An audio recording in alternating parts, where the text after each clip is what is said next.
He needs some milk. Oh, God. Hello. Hello.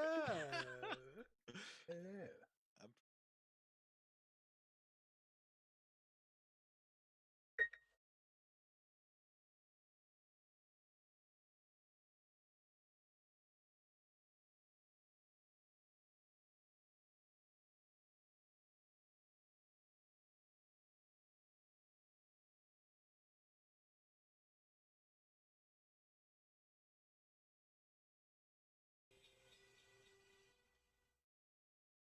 So the question is it's the plan is to curve it, to use one of the dies and kind of bend that down into a tube. You were getting EMF before. See if we can try another room. Oh, I've got ghostwriting.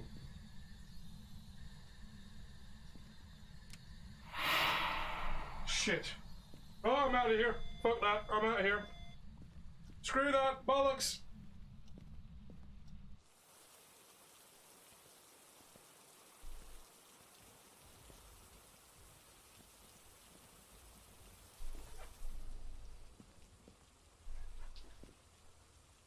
Right, that one got a bit aggressive. Jesus. The blooms of 1,000 petals may fall at your feet every morning. Oh, great Emperor, why do you entertain these heathens? Why do you entertain these thieves? Shut up.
But only partially.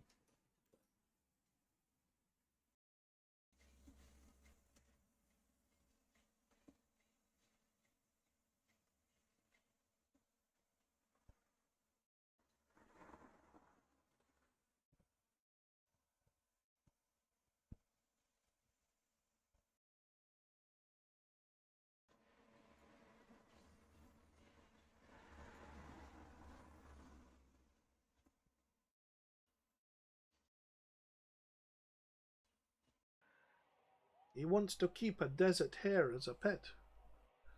Yes, I know, it is a hare.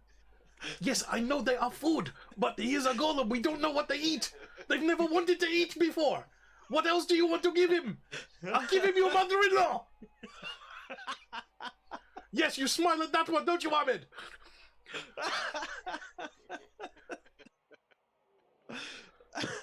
And don't you start, Dubai. I will give him your wife. She also does not shut up.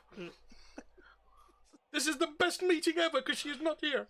I'm so happy. I'm so happy.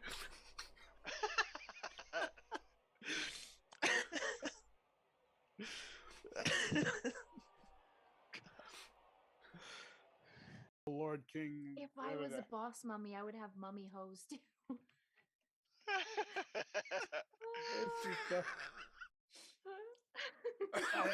He needs some milk. Oh, golly. Hello. Hello. I'm pretty sure this is how you would spell it.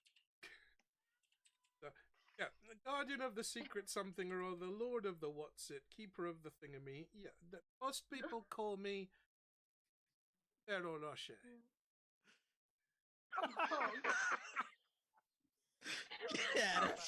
Get out of here. With the chocolate coating. Chocolate and hazelnuts crunch.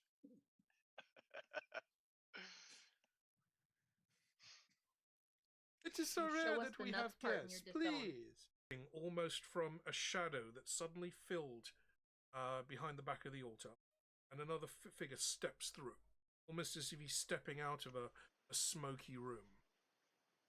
This figure is wearing similar dress, but he is completely covered head to toe in a feathered robe, a full feathered cloak. The hood and the headdress is still there. The small depiction of the falcon head is still on where the person's head should be, but you see no face. You just see blackness with little sparkles, almost as if you're looking into a portal of the night sky. He steps forward to the altar, lays both hands down on the altar, and looks to you all in turn. Stand and be judged.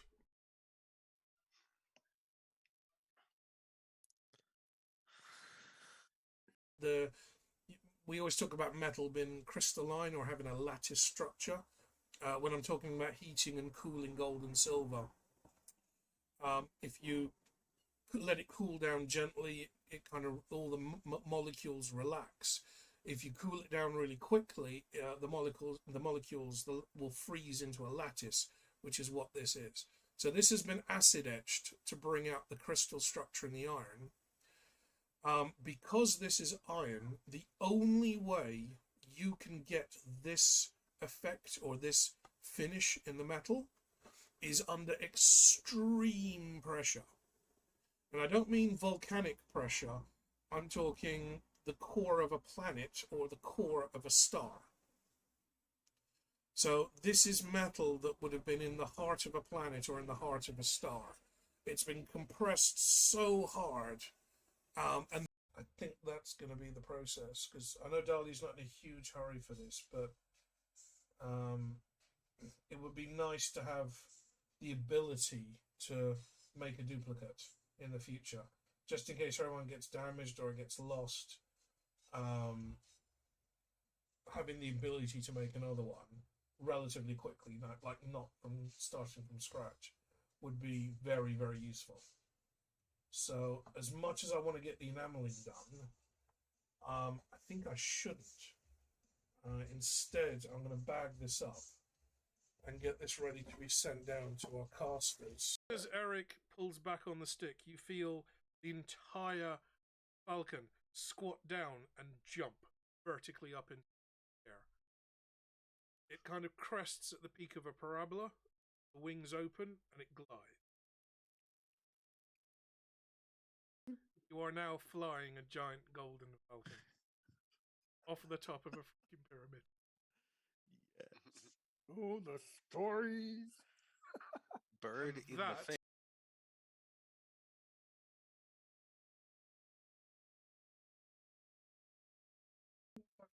finally run into the joint.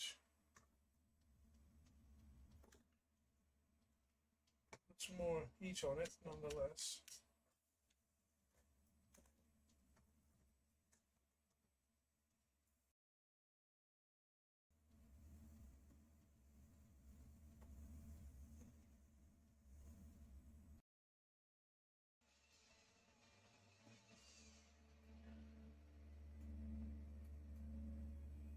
How awesome does this look on stream? I can't tell.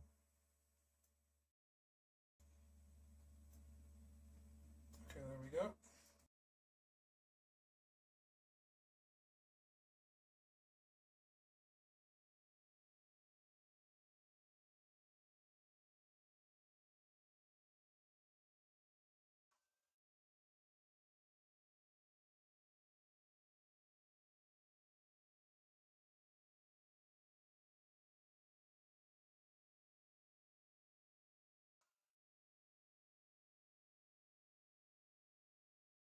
that Dave picked up for me, as well as the desert glass. Now, this piece is absolutely stunning, and this is what I was hoping for. This is almost a gem-style cut piece of meteorite. It's been etched, and it's got a beautiful etch to it, but it also has this bit of crystal in the bottom. I'm not sure what the crystal is. I haven't looked at it under a high enough magnification yet. But this is a gorgeous piece. And basically Dave said as soon as he saw that, he just knew I was going to love that. Because that's the kind of thing I could basically put a little band of silver around the outside to hold it in place and hang it on a chain. This would make a pendant without having to do anything at all to the metal. The metal's completely stable. I don't have to worry about it rusting. Oh, Great Emperor, Great Emperor. I, Amid Bahir, leader of the Guild of Merchants. Yes, I know who you are. You are here every Tuesday. Today is not Tuesday. That means I have to see you twice this week. Get on with it. Yes, Great Emperor. Yes, Great Emperor, whose slippers shuffle lightly in the sandy dunes. He turns to the rest of the group. What is this we hear of golem rights? We would want our property back. 10 or below is a fail. 11 or higher is a pass. For what? I'm not telling you what for, because that will give away the game. Save his ass. Crit fail. Oh God, good God, this game just fucking. Sam, you rush over to the cleric as his body slumps to the ground. You kind of catch him in your arms. Eric, you've just invented the chicken bazooka. Yes. We always knew that you had a Special attack. brilliant mind. Special attack. We have to keep a chicken on hand at all It'll be times. XX triangle chicken bazooka. That's both of the bumpers at the same time. Right. Yeah. Contact with the skin, and that's the only part where your finger's going to sweat a little or it will oxidize. And then this is going to sit kind of hovering over that band. Now, this is already tighter than an O. This is about one size, it's almost 2 sizes narrower. So once I turn up the band, this is going to be opened up slightly, but because it's already got the correct shape, that's going to be easy to do. So the next step is to turn some silver, make a little silver band for the right length. This is then going to be soldered on top of that, and then it's going to kind of float maybe 0.5 millimeter above the finger once it's in place. And then once that's done, then I can start finishing, smoothing off all the rough edges, maybe going back and re-engraving or just deepening some of these grooves that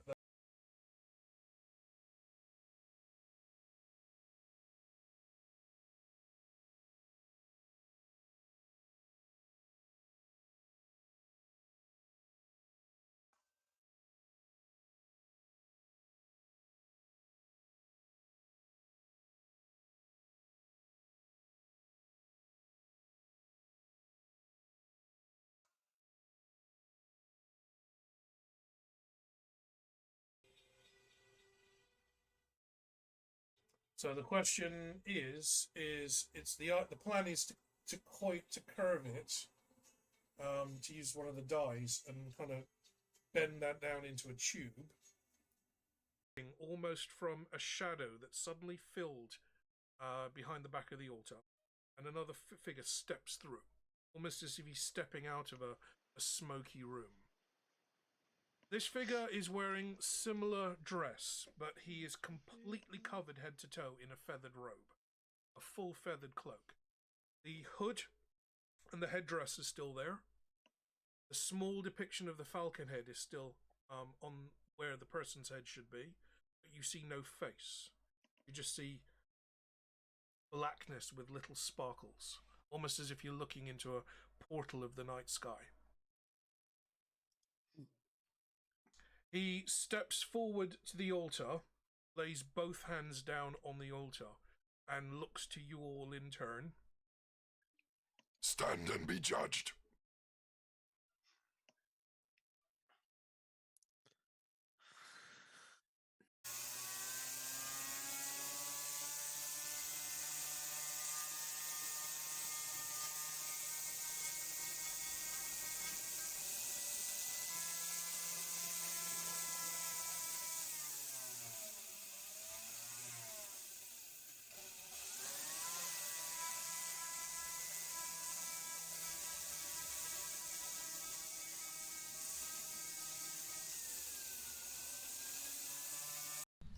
You were getting EMF before.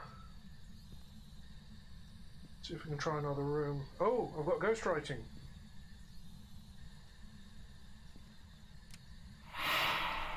Shit. Oh, I'm out of here. Fuck that. I'm out of here. Screw that. Bollocks.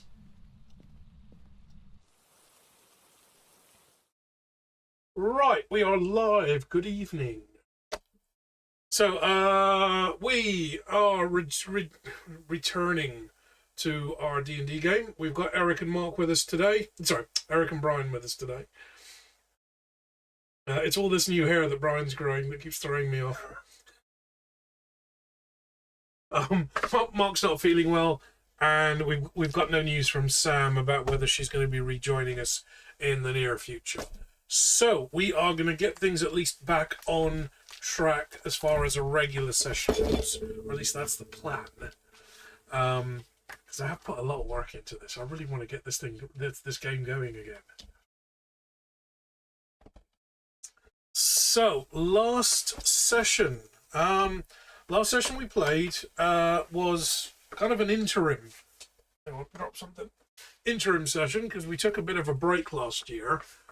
And then we played one session and we took another break for Christmas because Mark had his Dramatic Society performances to rehearse for. You had some stuff going on as well, didn't you, Eric?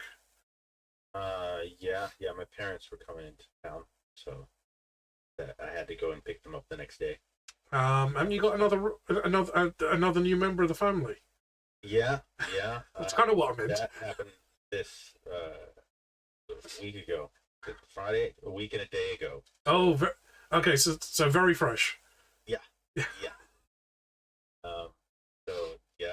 Sleep has been minimal, but we're making it. So, yeah. Well, congratulations. Thank you. Do we want to have a roll d6 to see if he's going to be a D&D player? A 3. Doesn't look like it, mate. Dad, that's boring.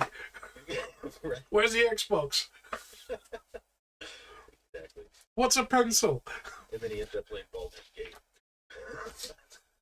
Quite likely, yes. No. You've got to get him on Skyrim as soon as you can. Yeah. It's a rite of passage.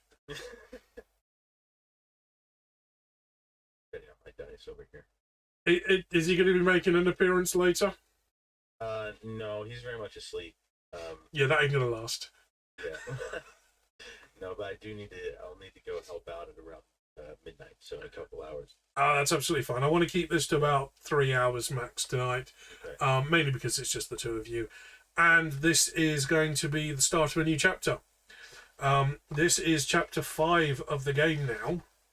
We are making progress. As I was about to recap... Sorry, no, chapter 6. What am I talking about? This is chapter 6. Last episode, you had a little encounter after... Okay, well, let me wind back a bit further. The Falcon was up and running. You had recovered the Eyes of Mukhat Rai, the 2 giant rubies that you found in the temple of the snake people. We'll keep it politically correct there. And by attaching the eyes into the eyes of the Falcon, you realised that you had capability. Yes.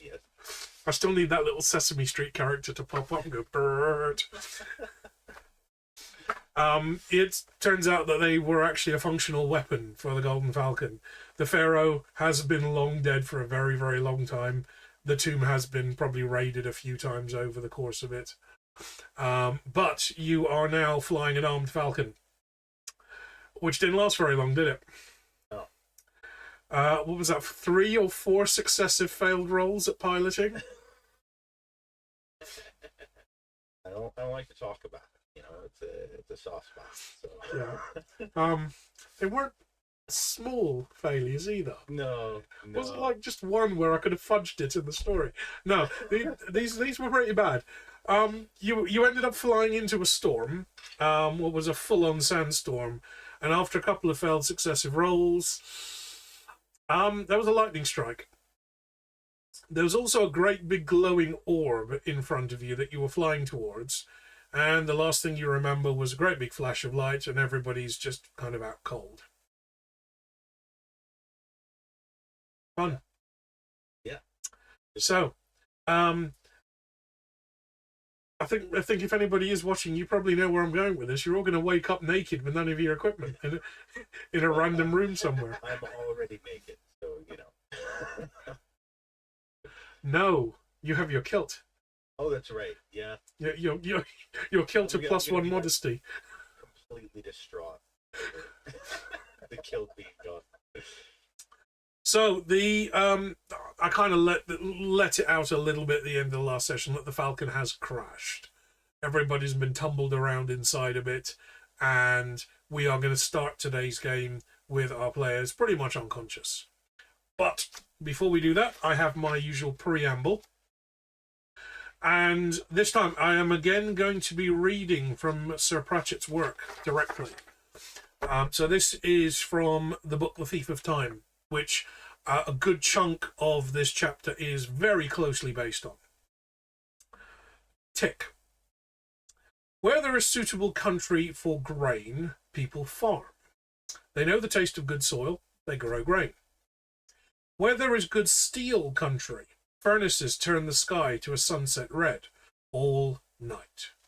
The hammers never stop, they make steel. There is coal country, and beef country, and grass country. The world is full of countries where one thing shapes the land and the people that live there. And up here in the high valleys around the hub of the world, where the snow is never far away, this is enlightenment country. Here are people that know that there is no steel, only the idea of steel. They give names to new things and things that don't exist. They seek the essence of being and the nature of the soul. Here they make wisdom. Temples command every glacier-headed valley, where there are particles of ice in the wind even in the height of summer. There are listening monks, seeking to discern within the hubbub of the world those faint and tiny echoes of the sounds that set the universe in motion. I just realized you guys were on mute. There we go. Sorry about that. There are the Brothers of Cool, a reserved and secretive sect which believes that only through ultimate coolness can the universe be comprehended, and that black works with everything, and that chrome will never truly go out of style. In their vertiginous temple crisscrossed with tightropes, the balancing monks test the tension of the world and then set out on long, perilous journeys to restore its equilibrium. The results may be seen high on mountains and isolated islets. There are small brass weights, none of them bigger than a fist. They work. Well, obviously they work. The world hasn't tipped over yet. And in the highest, greenest, airiest valley of all, where apricots are grown, and the streams have floating ice in them even on the hottest day, is the monastery of Oidong, and the fighting monks and the order of Wen. The other sects call them the history monks. Not much is known about what they do, although some have remarked on the strange fact that it is always a wonderful spring day in the little valley, and the cherry trees are always in bloom. The rumour is the monks have some kind of duty to see that tomorrow happens, according to some mystic plan devised by some man who kept on being surprised. In fact, for some time now, it would be impossible, nay, ridiculous, to say how long that truth has been stranger and more dangerous. The job of the history monks is to see that tomorrow happens at all. And so, having barely survived a lightning strike on the Falcon, sparks flying everywhere inside the cockpit, alarms going off, instruments flashing on and off and in various different colours, power gauges going off the scale and suddenly disappearing and redefining new scales, the Falcon crashed. You didn't really see much of it. There was a lot of up, down, ground, sky, spinny, spinny, spinny, and then all of a sudden it went dark. Everyone was tossed around inside the Falcon because none of you found the seatbelts yet, apart from the pilot. So everybody except Mr. Pump is currently battered, a little bit bruised, and somehow lying on the ceiling of the Falcon. Mr. Pump, you slowly come around, opening those kind of big glowing red eyes, and realise, if I had hair, it would be hanging. You are all on 1 hit point. You have a tragic headache, a headache of epic proportions. There would be songs written about this headache one day. And most of you are on the floor, kind of slowly picking yourselves up. So we begin. Am I also on only 1 hit point? Mr. Pump was strapped in, so you have survived with no damage, fortunately. Yeah. This is turning into a bit of a sketchy zone now, isn't it? Yeah. Yeah. A little bit, yeah. This is what happens when you make wishes, isn't it? I didn't make the wish. It's done very gracefully on behalf of you. So, Brian, you are currently on 1 hit point. You are kind of slowly and groggily figuring out that, hang on, this doesn't look like the floor. Let's see. There is a rogue laying on top of you. And the wizard seems to be kind of curled up in the corner somewhere. At the moment, there is no indication of where Google is. Oh. Got an old card saying like 15, No, 16. Google, Mr. Pump had paused the update to allow Google to take flight and test the weapon systems. Right. Yeah. And then you got hit by lightning. So let's say the update has possibly failed. Oh, I got to start all over again. Good. Great. Can I do a perception check to see where Google is? Yep, go for it. Oh, great. A nice 6 minus 2. With your 4, I don't know where he is. you hear a very faint coming from somewhere in the cabin.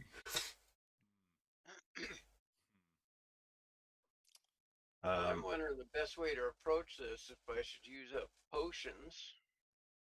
So I only got 3. I also need to figure out how to get down. Or if I should use my magic. Well, getting down is going to be easy. Well, getting down gracefully. Or without being hurt. That's a different matter. Without hurting myself or anyone else. Or killing a member of the party as 2 tons of stone come tumbling down from the ceiling. It's a cave in! Oh, no, it's just the golem. Look, there's Tartan. So I did have the seatbelt on. Was it 5 point or a 3? It must be For the pilot seat was a 4 point, so it goes across your lap and then over your shoulders. okay, yeah. That activates automatically as soon as you jam your rod into the hole. Right, yeah. Yeah, Of course. and Safety start first. stroking it. Yeah. Um, Don't be a fool. Secure your tool.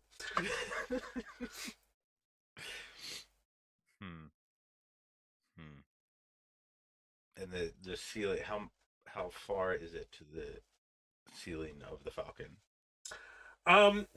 You look down. Or, yeah. Yeah. Yeah. You look down, Right. and it's about a 3 or 4 foot drop. Okay.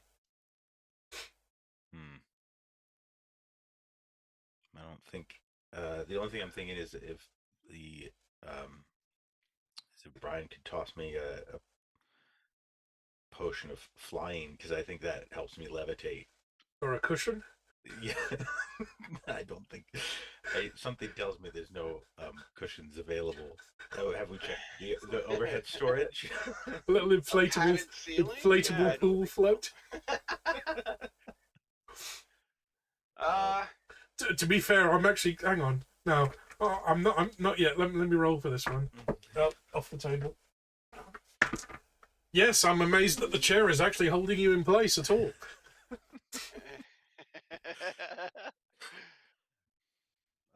Now, would I even be able to reach him with the potion, though?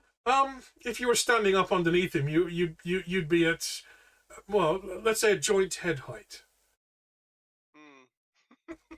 So you could kind of like tipple it in. Remember, and potions on Mr. Pump still only have half effect. right. So it would have to be flying. Or Because levitation just- probably would just- do just anything. Well, yeah, like Cushion? the flying potion, that just gets you hovering like I think like a foot off the ground. Right. Because you used one before. Um. But yeah, I guess that would be easy enough. So, you didn't have to kind of flip just for it. the audience, I'm going to dramatically reenact that with a Mr. Pump. So here's the seat, and then ah!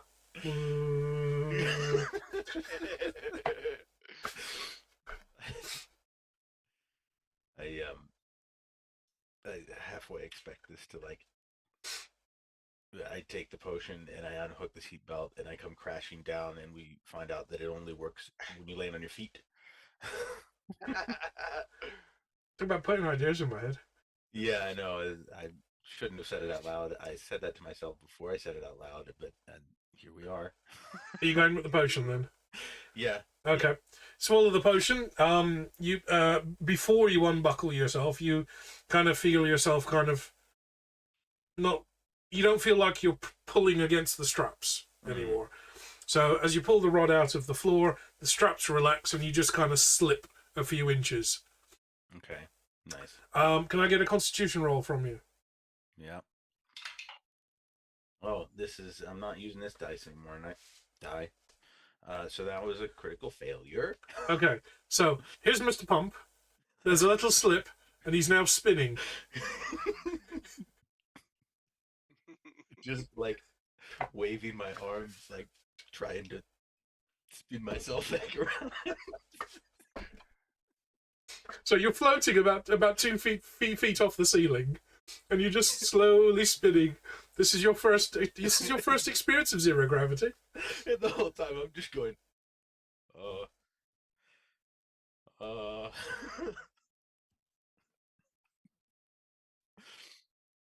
So, is there anything to grab onto? I guess the chair. Can I try and grab onto the chair? Yeah. Dex roll, please. Get these dice warmed up. Level 1. What kind of dex? It's just a straight roll. So that's a 3. Okay, you're spinning in this axis. Yeah. You're now spinning in this I axis. reach through the chair and start spinning. So you're just kind of Great. So, if you ever remember seeing the movie Space Camp, or if you know anything about the NASA Training Center, you've got the multi-axis trainer, which is the 3 rings and with the pilot's chair, and they all spin in different directions. Yeah. Like the old 1980s desk toy. That's you, that is. Right. Gimbal chair. It's a gimbal chair. Yeah. Yeah. That's you, that is. Yep. That. So, Give me one more dex roll. I want to see what happens when Mr. Pump throws up. 18. 18. Okay. You managed to stabilize it to just 2 axes. Fortunately, the fact you have no stomach helps that you're not getting dizzy at this point. I was going to say maybe just sand comes out, but then it would have to be some form of clay. They'd just be wet. Yeah. Not sure how that would work either. No. It's just a potion coming back out. Anyway, okay, Brian. Are you healing yourself, or are you using potions? Trying to remember what the potions do. I'll be back in just a minute. 4 plus 9, wasn't it, or something like that? The greater, you had the lesser potion of healing, which was 3d4 plus 3. Then there was a 4d4 plus 4. Did you try the 5d4 plus 5? I don't think we got around to trying that one, because they were all red, but they were different shapes of bottles as you were going back on the shelf. I thought there was only 2 of them. See if I can find that. Oh, I got it here somewhere. Yeah.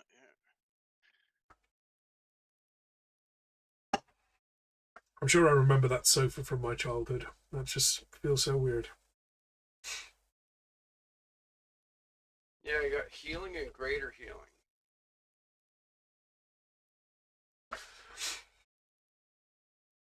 I could be getting confused because I am running this game in two other places as well. Yeah, there's only 2 forms of healing potions.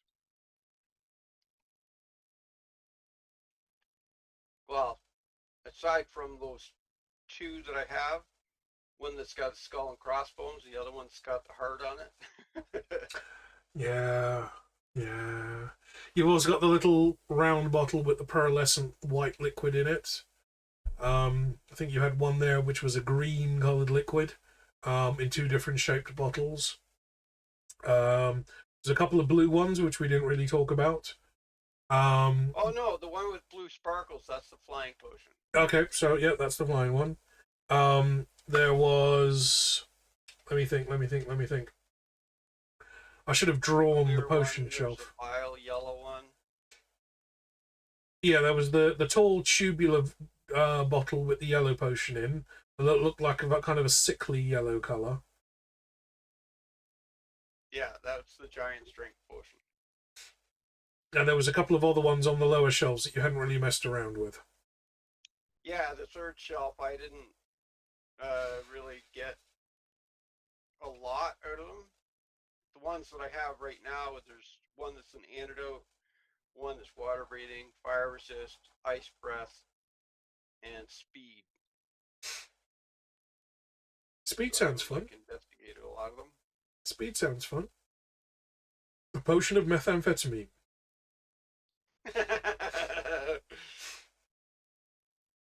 Yes, if one of them have little crystals in that looks like bath salts, I think you know where I'm going with that.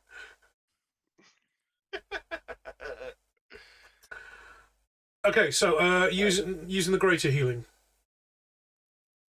Yeah, that would probably be best, because like if I use my mass healing word, it's only going to heal like 1d4 plus 10 hit points to everybody. So. Well, technically Mark and Sam are also like tumbled around, but we're not really worried about them for today. Yeah, because I only have like Yeah, I can only use 3 because there's 4 on the shelf. But if I use them all up, then they won't regenerate. I remember that much. But as long as you put the bottles back. Yeah. Yeah. Did we work out how long it takes to do the regeneration? I don't think we did. I don't think so. Not that I think it was something like 8 hours or something like that. I'm just turning off the RGB on the top of my monitor because it's messing with the camera. Right. Okay, so if you want to roll your health, the wizards in the back of the cockpits, there's a little thump. You hear some boxes come clattering down somewhere, and he bumps down off of wherever he was hanging. He's taking care of himself. You hear a bloody hell come from the corner, and a little zip of green light comes streaking past your head, Eric, as you kind of rotate round. Right.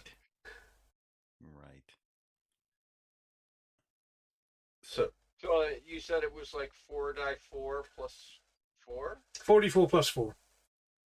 That doesn't sound like enough, does it? What's the standard stat for a greater healing potion? Is it 46? Because I remember it just being increments of D4.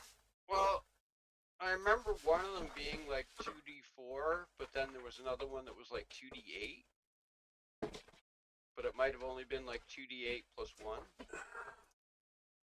1. Let's do this properly. Check to see what the... It's been a while. Let's do it properly. Yeah. Potions, 139.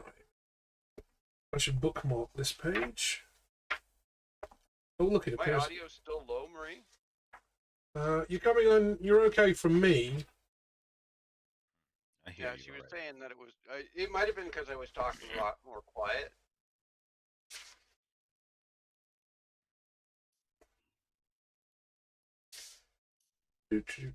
Potions.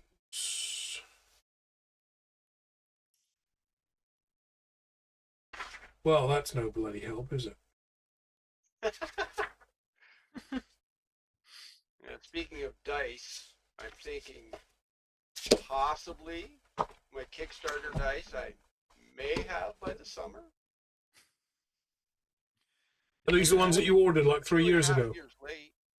Yeah, that's just how Kickstarter stuff works. Yeah. Okay, so standard is 2d4 plus 2, greater is 4d4 plus 4, superior, that's one we were talking about just now, that's 8d4 plus 8. And bollocks if I'm going to give you a supreme, which is 10d4 plus 20. Yeah, my arse is that going to happen. So yeah, you've got your standard at 2d4 and you've got your greater at 4d4. Okay. Unless you want to experiment with what's on the shelf. So, right, come on, let's see what we've got. Ooh, rosemary. Interesting. Oh, this one tastes vaguely of paprika. Why is everything burning? Well, I'm not even sure what the one big bottle is, which has the heart. So I don't know if I want to try that. I'll play it on the safe side. I'll just go with the greater potion. If there is anybody in chat, I don't know how many people are watching tonight. I'm not expecting there to be many, given it's our first one back. But if anybody in chat wants Brian to try the big pink bottle with the heart on it, can you just redeem a roll d20? That's all you've got to do. You should not do that. You should not. Do not. Yeah. The big pink bottle, the like vase-like pink bottle with the heart on it. Yeah.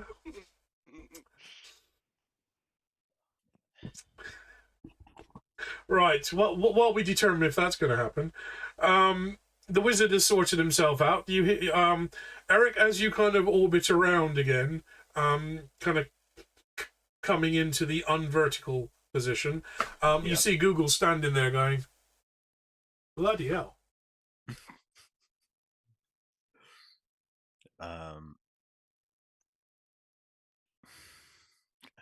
So he's directly below me. He's directly above you. You at the moment you're upside down. Right. You're still just rotating and twisting. And it's only in 2 planes. That's Okay. that's a small saving grace. I'm just gonna like look at him and any tips? Can't quite say insert name here. Right now? But it looks like you won't be needing my piloting skills. Would you like me to resume my update? Why not? There's a little boing and a clap as the door shuts, and you see the hand pop up with 15% written on it. At least you don't have to download them all again. Yeah. Yeah, signal out here in the signal out here is blooming awful. As you are kind of circling around, you kind of glance out of the windows of the Falcon, and albeit that it's very dark, you notice that it's dark and somehow there's little fluffy white stuff on the canopy. Okay. Brian, now that you're healed, you notice that it's actually a little bit chilly in here. Certainly not as warm as it was when you were in the desert.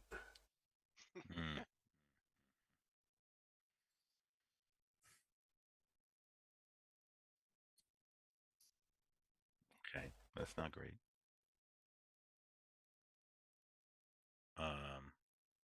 And obviously this thing isn't going to get charged up anytime soon.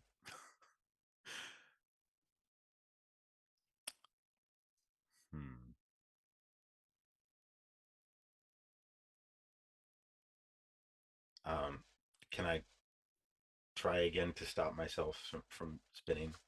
Yep, go for it. 11. You manage to grab hold of the corner of the chair as it orbits past you, and hang on for dear life. And after a few seconds, you feel the effects of the potion start to wear off. Just in time. There's a thump as you land butt first on the what would have been one of the upper cockpit panels, but everything's turned off at the moment.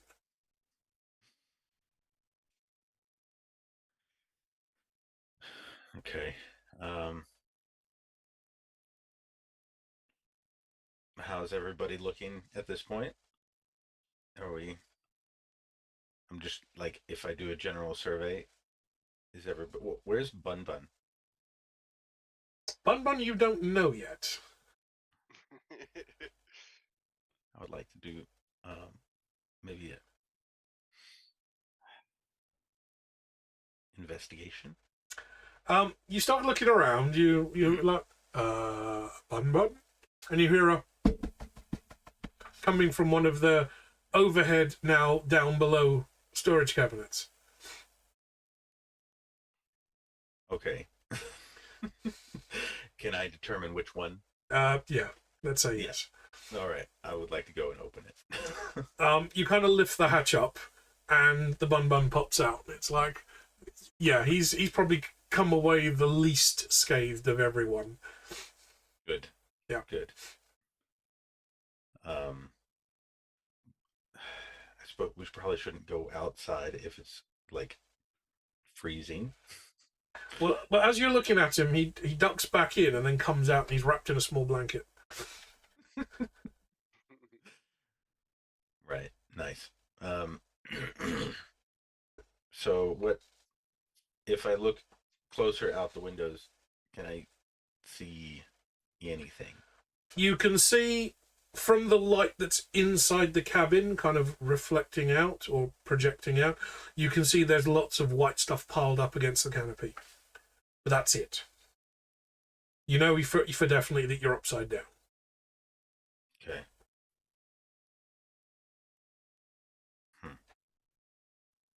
No alcohol today, just pop. And I don't have anything like protect from heat or cold. So, thinking it's going to be just straight survival rolls. Or you could dig around in your backpacks of holding. They belonged to somebody previously, I remember. There might be warm weather clothing in there of some sort. Yeah, well, yeah, that'd be Sam's backpack then. So I doubt we're going to find anything in the pouch. Who knows? It's a pocket dimension. It could have an entire galaxy of warm, fluffy Canada Goose jackets.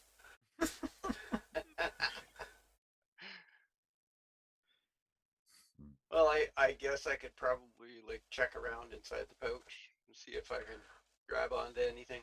Well, just think warm clothing as you put your hand in. And let's see what we get. An 8. Okay, you pull out what appear to be a pair of plaid pajamas. The t-shirt part of the pajamas, like the jersey top, has a little pocket sewn into it. Is that also? Is it like a pocket of holding? Would you like to try again? Check for a blanket. Check for a blanket in there. A handkerchief. Let's try again, shall we? You go rummaging again. What do we get for a 13? You go rummaging again in the pouch of holding, and pull out what look like a pair of snow pants. Okay. Like big, furry barbarian pants. They smell slightly of barbarian as well. Kind of smell like the sheep they were made of. Well, I'm almost thinking that sounds like a job for a cantrip. So imagine the bomber pilots of World War II, those kind of shearling leather jackets. Only these ones appear to be inside out. The furry stuff's on the outside. Although you could just turn them inside out and wear them, that's entirely up to you. It's a style thing.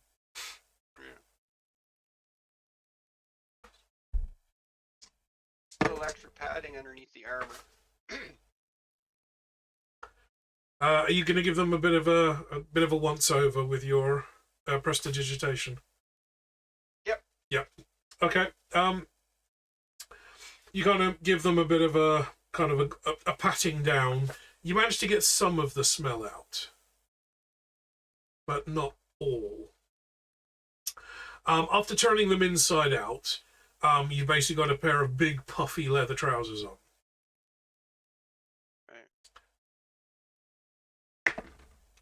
They are very big and very puffy. Reduce your speed by half. Okay. In fact, you're probably not going to be able to get your knees into proximity of each other for some time.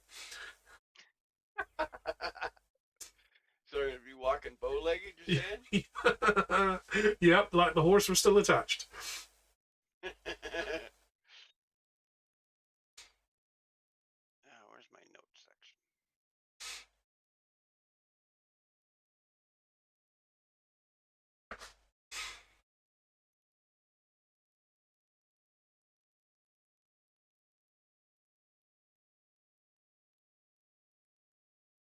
Are you going to wear the pajamas as well? Or are they going back in? Yeah, I suppose I could wear that. Okay. Keep me like a little warm. Oh, did Eric bring enough for everybody? You gotta share, Eric. So, final roll. And on a 17, Ryan, on a 17, you managed to find the matching jacket for the furry leather trousers that you found. Okay. So you now actually resemble a World War II bomber pilot once you've turned everything inside out. So you got the furry on the inside, and you've managed to eradicate maybe 30% of the smell. Yeah. You're now basically walking like this.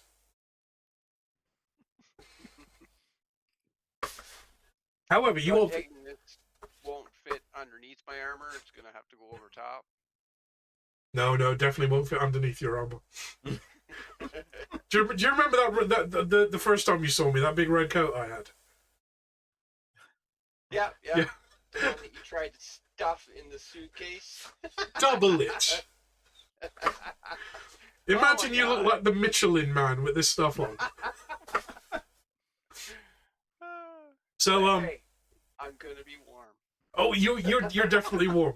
Brian's speed is reduced by half, and his dexterity will take a bit of a hit because you can't get to your pockets. If you want to get to your pockets, you're gonna have to start undressing yourself. But you will be warm. Fortunately, Mr. Pump does not require any kind of additional heating, and the rogue's red leather racing, like motorcycle racing leather armor, actually has a temperature regulation spell upon it. So that was added in way ago. Otherwise, she'd probably have lost half her body weight by now. The wizard, on the other hand, is a little bit chilly. You kind of offer him the pajamas.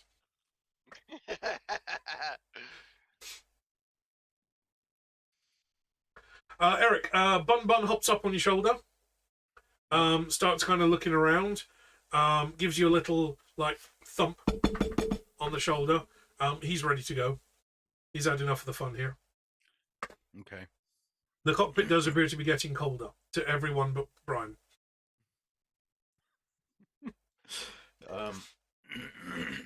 Is there anything we can do about the wizard?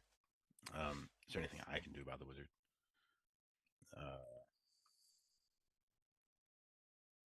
Let's see. Okay, I'm gonna roll a d20 and see if we can fish anything out of the pack. The first one's definitely a no. A 14. Well, we could always light him on fire. He'll be warm for the rest of his life. Yep. Teach a man to make a fire and be warm for a day. Light him on fire, he's warm for the rest of his life. Let's say with a 14, the rogue manages to pull something that looks like a moth-eaten shepherd's jumper, one of those big cable knit kind of jumpers that I probably should be wearing because it's really cold in here this house today. Not like a little kid's snowsuit that you got to zip up from the ankle. No, that's what you're wearing. Your one's just made out of leather. There's a theme. There is a theme for the last couple of chapters, isn't there? Leather. So yeah, kind of ratty, moth-eaten, what looks like a big cable knit woolen jumper is pulled out of the rogue's pouch, and the wizard kind of puts it on underneath his robes. He's kind of tucking his robes around him. I don't know what extra items Mark was carrying, so we'll assume he's going to be okay. If he needs a potion of healing, he can always stop and brew up. All right. So then everybody's presumably warm enough to go outside. When I pull my rod out of the hole, that's I can't recall if that's when that's when it like goes into landing mode, right? Like it's opens up the hatch and we can. That ship's already passed.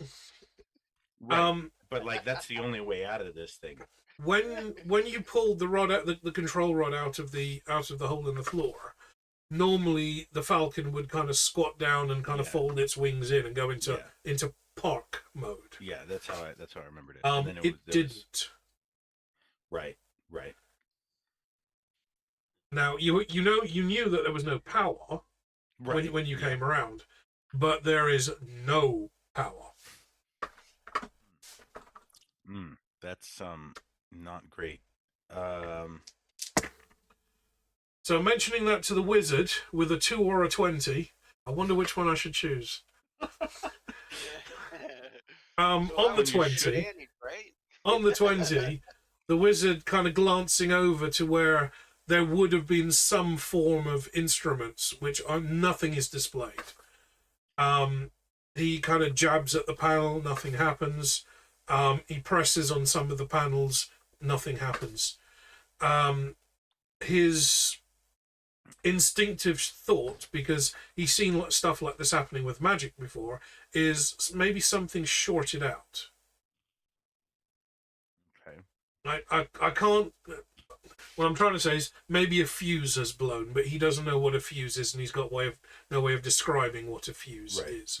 But it could well have blown a fuse.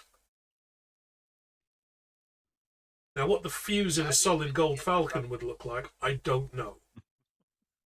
Yeah. Probably a cylindrical diamond or something. Is there any way to like? In fact, yeah, let's go with that.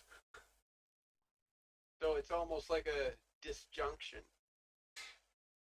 Or a I'm malfunction. gonna. I have a Well, I was just suggestion. using magical terms like Mordenkainen is disjunction, where it interrupts magic. No, this is actually just a traditional fuse, just because there's a whole lot of solar power going through here. Yeah. I have. I mean, as a golem with limited knowledge of how golems work, I know that this thing works the same way. So perhaps there's like a version, like a golem reset, where if we take the paper out and put it back in again. Can I suggest, instead of the pilot mucking around with the engine, you let the engineer do that? I mean, sure.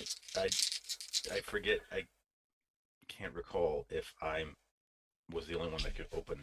No, that wasn't the case. I don't think. But opening the hatch where the paper was, which I think was like over the door, or can't remember.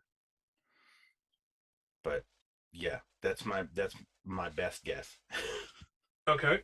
Do you want to get Google back out? Well, does the wizard have any? Like he said what he said, but does he have any ideas of where to check? Let's find out. A 3 or a 17. This is quite poetic at the moment, isn't it? It's a good thing we're doing this with advantage. The wizard's kind of scratching himself, not his head, just himself. Okay. Just himself. It helps me think. The wizard's just sitting there doing a right. Thinking of sheep. He's trying to remember what was written on some of the glyphs when there was power. Some of the storage panels were just empty, like overhead lockers. Some of the panels on the walls had glowing glyphs on them when you approached them. He's trying to remember what some of them meant. Unfortunately, without any power, he can't even see what the glyphs are. And when he's pressing the panels, nothing's happening. So do I realize he's having a hard time seeing? Didn't catch that, Brian? Do I realize that he's having a hard time seeing? Not having a hard time seeing, just that because there's no power, there's no indication, there's no notes or logos or anything visible. And without power to the Falcon, you can't even open the door. Even if you could press on the correct door, it won't pop open. Because I can always do light up my light. See if that'll help at all. If you want. Is there anything? Bring up my sacred flame. So in the kind of flickering greeny blue glow of the flame, the outlines of the panels, the hatches, you can see the hatches are there. The very faint engraved line in the wall, but when he's pressing them, nothing's happening.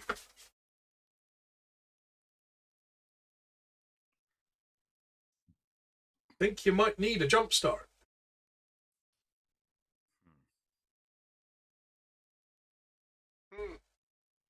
But where to put the jump start? Because I could always use my mace. Well, and just hit it. Well, bump it.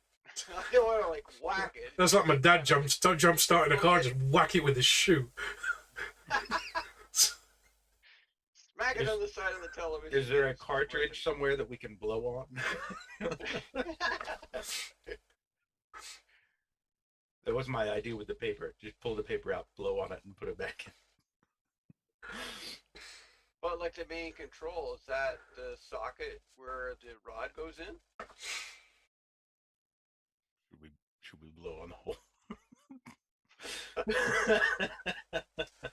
Falcon will definitely. No, but I say I can The Falcon will definitely change position there. tap that with the mace. You want me to tap that? So you want to take a weapon that's imbued with the power of lightning and jam it into one of the control ports of the Golden Falcon. Sounds like a great idea. I didn't say it was a bad idea. I'm just I asked Richard making any sure. suggestions on where he wants me to, like which port he wants me to plug into. Doesn't quite fit. Just twist it a little. Push a little harder. Just relax and push hard. Oh man. Yeah, this is how the Falcon finally goes out like Elvis.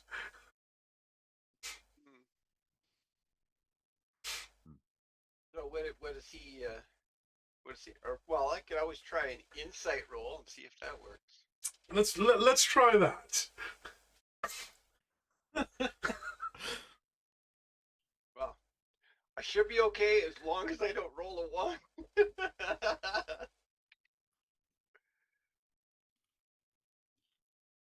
All right.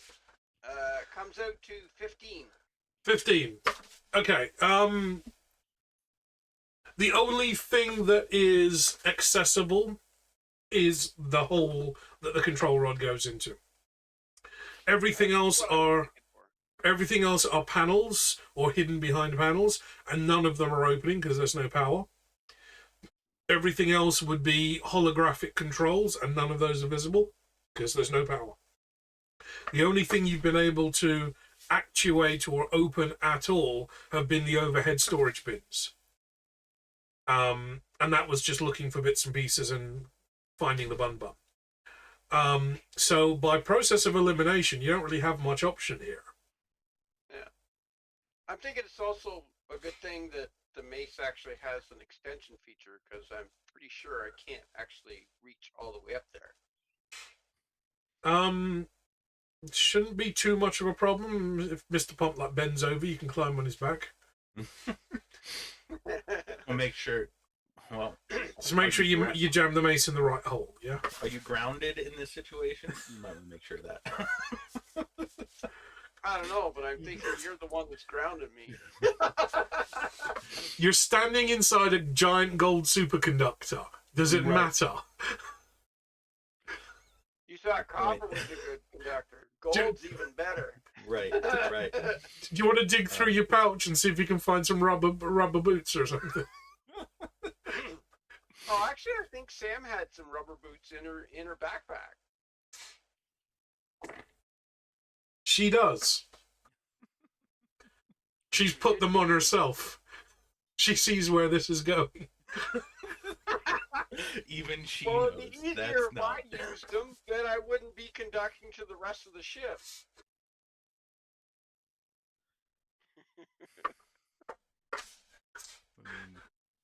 No, that didn't. So, do you want to completely undress to get to your pouch and try the same? Wait, here's a good question. Can you even get to your mace right now? I'm not even sure you can get to the zip. I know, no, this is a great idea. I could use my mace to... Oh, yeah. Let me just get my arms down going up to my waist. You remember how in The Simpsons, Maggie in her snowsuit looked like a little five-pointed That's star? what I was trying to think of. I knew there was an image in my mind that I could not remember.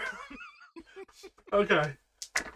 The rogue digs around on a pair of 15s.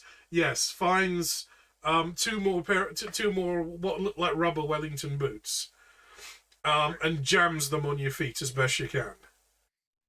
The wizard is looking slightly nervous. We don't just have something that would offer like a small electrical discharge. No. Well, it Nothing? doesn't Okay. do like a whole lot. It only does like 1 die 10. So Right. it's not going to be like a huge discharge.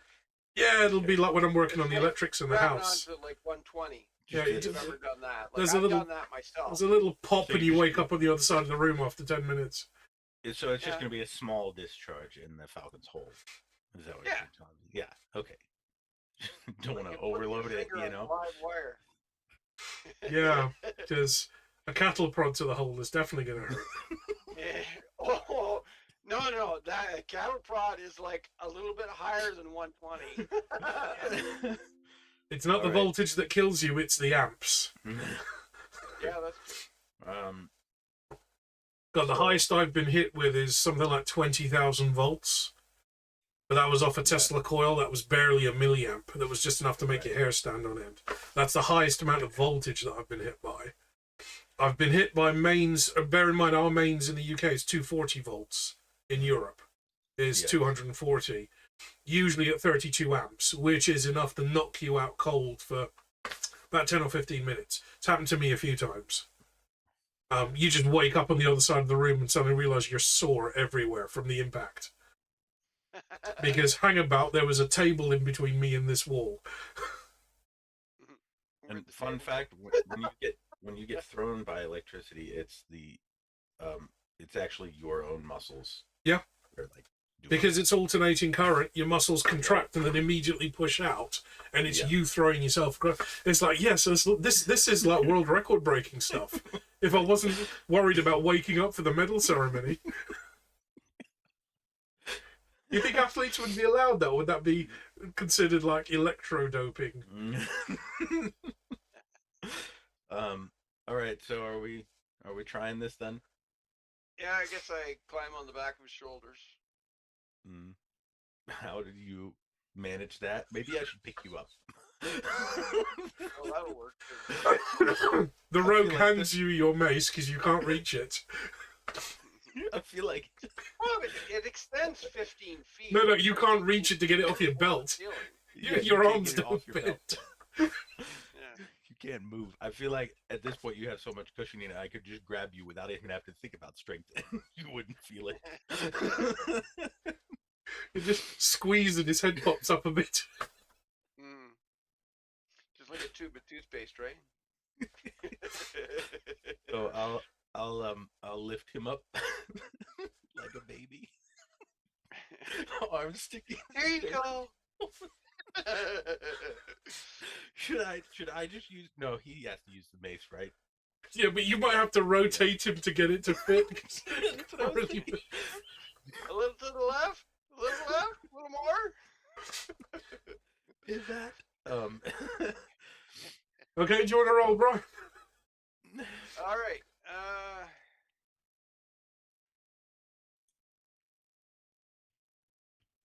Okay, I rolled a 7 for electrical. Okay. Would that be 7 damage? Yeah, 7 damage. Okay. There's a sudden bright flash as the mace goes off, and you see the electricity not just channeling into the hole, but arcing off the seat and anything in the solid gold room. It's not touching anything to do with you. It's not touching Mr. Pump. It's not really affecting any of the occupants. There's faster and quicker ways to a grounding circuit here. Mr. Pump, you see a couple of flashes as the instruments flicker on, get really bright, and then go back off again. And you hear a couple of pops and hisses coming from behind you. The wizard is shouting that a couple of the panels have popped open. And you see a very dim glow come from the instruments. They've kind of settled to a very dull glow, and they're slowly fading as the power dissipates. Is there between all of us can we look around and see if we see anything significant, or should I just try to open the door? Okay, so looking around, you see that a couple of the hatches that were concealing the workings of the Falcon, some of those have popped loose and they're just kind of swinging. They're just kind of hanging open now because you're still upside down. A couple of the doors are just kind of like swinging gently on the hinges, and the main belly door to the Falcon, which is above you, you can see a little crack has opened up around it, but it's unlatched itself, but that's it. Remember, children, this is why you don't climb into the boot of a car and lock it behind you. This is why in America there is a yellow pull handle in case you're being kidnapped. Only in America are those sold on vehicles. Well, actually, in Canada, you got the little thing where if you have a screwdriver, like it's just something small the size of like a flathead, is you just turn it on the inside and it'll pop. Well, there you go. Kids, if you ever get kidnapped, make sure you grab your screwdriver before you leave the house. And it's a flathead, not one of those Robertson's weird things. No, we don't do square outside of Canada. There's no such thing as square outside of Canada. It's either hex, Torx, Phillips, possibly Posi Drive, or Japanese industrial standard if you like motorbikes like me. So there's no Robertson outside of North America? There's no Robertson outside of Canada. Even Americans don't know what Robertson is. Yeah, because that's like really widely used in electrical. Oh yeah, it's a running joke with Linus Tech Tips when he did his screwdriver. Because LTTstore.com, when Linus made his screwdriver, they included Robertson bits in it. And no one in the rest of the world knew what the fuck they were. Which one? Hang on. There's two different sizes, too. Oh, the ratchet on this is so beautiful. Listen to this. All I'm doing is just... Can you hear that? Yeah, I heard it one time there. It sounds pretty smooth. Literally, I'm just doing that. If I pop the top open, you can see it spinning. Just a little flick, that's all it is. This is the most ADHD kind of little ratchet. It's just, listen. Yeah, I heard that. It sounds like a watch ticking. It's a $70 screwdriver, but still. What are they square? They're square bits? They're square. Robertson bits? Yeah, they're square. Yeah, Robertson bit's a square bit. There's a Robertson red and a Robertson green. Yeah. So The rest of the world use either Phillips Posi Drive, which is just straight cross, or flat. I know I have seen them in the U.S., but I can't confirm or deny whether they came from Canada, so that's entirely possible. If I'm putting in deck screws in Europe now, I don't even use hex anymore. I use Torx. Yeah.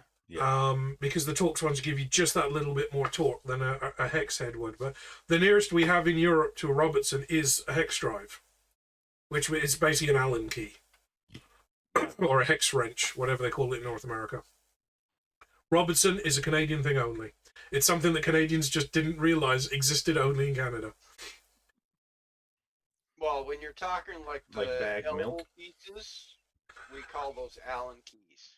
Yeah, we call them Allen keys over here. In the States, they call them Allen wrenches or hex wrenches.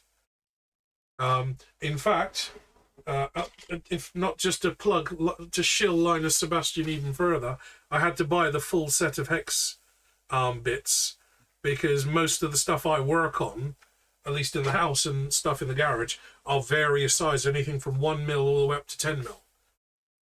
And the screwdriver only came with 2. I use a lot of hex and Torx bits.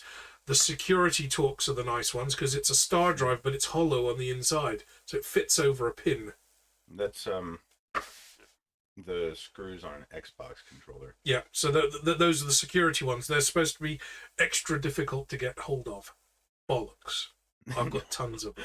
You mean Amazon? I can dismantle almost. Oh, and who you know. I can dismantle almost anything. I've got a hammer. It's all a question of whether you need it back together again. Don't normally think that far ahead. It's already broken. Blue, come on. So a couple of the panels have popped open. You can hear the wizard tinkering around behind you, and you hear what looks like you hear the sound of something like a plug being pulled out of a socket. And not one of those weedy North American ones. I'm talking like the big chunky European ones. Right.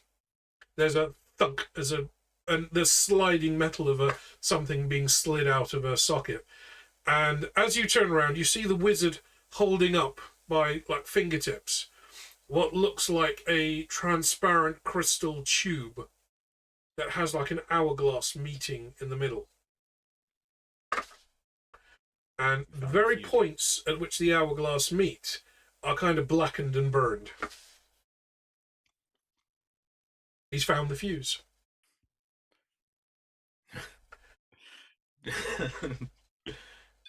Just Mr. Pump, like, for reasons he doesn't understand or cannot recall, says, is that a 10 amp or a 15? I'm just gonna go on a wild guess here, but what would happen if I used my mend spell on it? You can try. I'm wondering if that would fix it. So I'll tell him, the wizard, to bring the object over here, and I'll see if I can mend it. Okay. You can't. Does the mend spell? How does your mend spell work? How does it appear? Well, it's just gonna be like a glow rating from my hands. Okay. You kind of play your hands over it, and as you get close to the actual crystal itself, you feel the power kind of reverb back at you. Kind of like a tingly stabbing, like a pins and needles feeling in your hand. So it's more resistant to it. So it's probably magical in nature then. I would imagine the wizard would do or someone would do an Arcana check. Someone that's not me. Well, it'd be like a spellcasting check, I think. The wizard makes an attempt on a 13. It is definitely magical. He does a quick examine on the item as well. It's made out of some form of extremely hard crystal, but he can't tell exactly what. He thinks it might be diamond, but he doesn't know. Now, as he's rolling it around in his hands, this diamond-looking tube of crystal is octagonal, and it is straight-walled until you get to the center, and then it kind of curves down to 2 points. And it's that center point that's all blackened and burned. It's still holding itself together. It hasn't broken in the middle, but that is all blackened and burned. I really want it to be a Kyber crystal. After a few moments of digging around, he pulls out 2 more, just like it, that are also blackened and burned in the center. One of them looks like it has some cracking on the inside of the crystal, but it's still holding itself together. I know that you're saying that there are more fuses, right, that are burned out, but I was really hoping that he was searching around for a replacement and just found a bunch of also burnt out ones, like everyone does when they're looking for a fuse.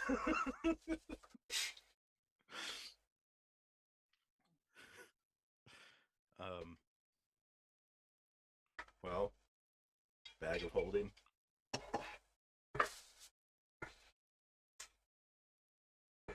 Well, I don't know about this because it's a relatively unique object.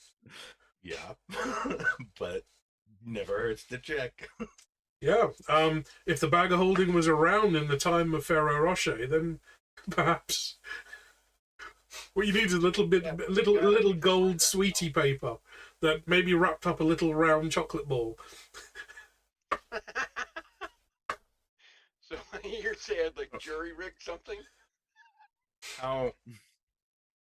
You know, usually it's bad when you put foil around a fuse. No, do a NASA and grab your space pen and use that to bridge the contacts. That's actually the CH4. That's the shuttle series space pen. Nice. Don't be surprised. I've got like 4 of these. I've been to Kennedy Space Center. Of course, I've got stuff like this. In fact, hang on, I'm digging. That is the Apollo 11 era one, which is slightly thicker and very top heavy, so not comfortable to write with. And that is the 25th. Sorry, the 12 amps. that's the 75th anniversary Apollo space pen. You can just see the engraving on the side there. These are the ones that write upside down and underwater and over greasy stuff. And frankly, I've never been that needing to make notes when I've been in the Arctic and swimming in fat. I don't work in fast food, so. I have one of them. I got it when I was in DC. I've got the little kind of pocket ones as well, but they're like scattered through most of my gear. And my go bag has a space pen and about 3 Sharpies in there. Because if you're in a survival situation, you need to write either very small or very, very big. Good point.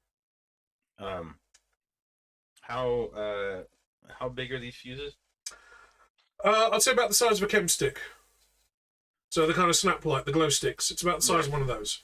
So about, let's say, 7 inches long and about half an inch in diameter.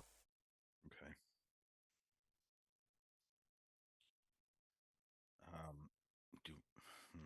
Don't accidentally put a kryptonite one in. I don't know what it will do to the bird. It'll weaken it and turn it evil.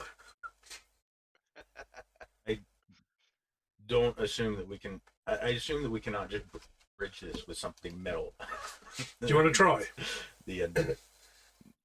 Considering its magic in nature, I don't think it's going to do anything.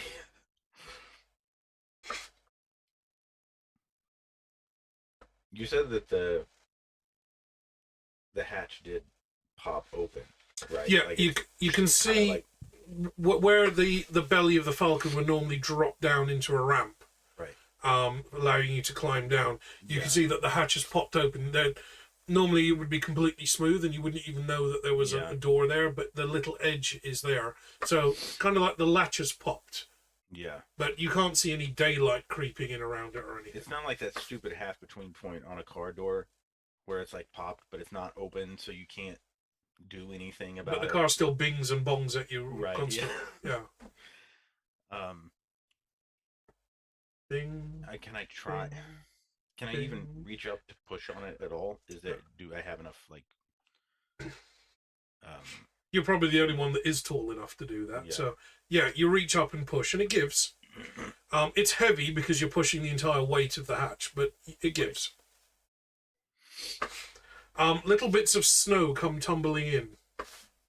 Yeah. Which is to be expected.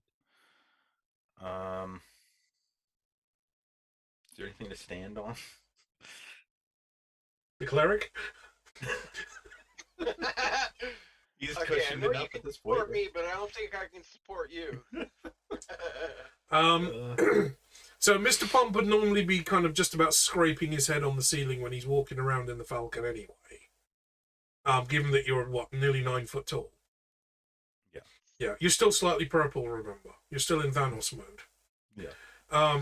So you're able to push the hatch up, say about 20 or 30 degrees, quite comfortably, without struggling too much. Okay. More snow kind of falls in. But as you do, you can see what looks like gentle daylight coming in. Okay. Is there anything mechanical on this hatch at all? Not that you can see. Okay. So maybe there was like something I could lock into place. But I suppose I can just do that, and we can get everybody out. Well, you have a convenient expanding rod that you could just like prop the bonnet open. Yeah. Or sorry, the hood. Yeah, we'll give that a shot then. Okay, you kind of like extend your rod, and as you extend it, it slowly pushes the hatch up a bit further, and you just wedge it in the corner of the door. Yeah, it looks like it's still nighttime, but maybe the dawn is on the way. Everything's kind of a purpley blue color, and it's suddenly very, very cold in here. Yeah.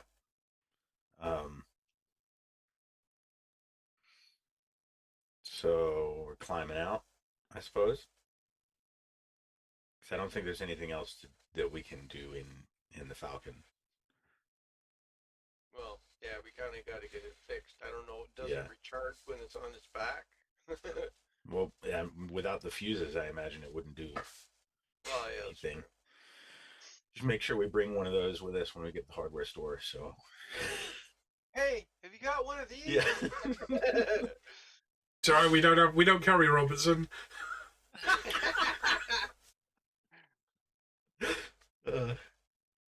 You gotta go up north for that. I thought we were up pretty north. We're like really far south right now. No, the front. You seem to be okay. There's snow where you are, so that would indicate that you're probably closer to the hub than you have been in a long time. Right. So if I step out,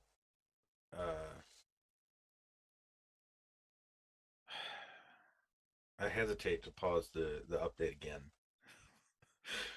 but I feel like Google would be very helpful in determining where we might be. So I'm gonna tap on Google's little hatch. Okay, you see the little sign pop up with 16% on it. Got to hit the pause button. Yeah. Ask the question and then resume download.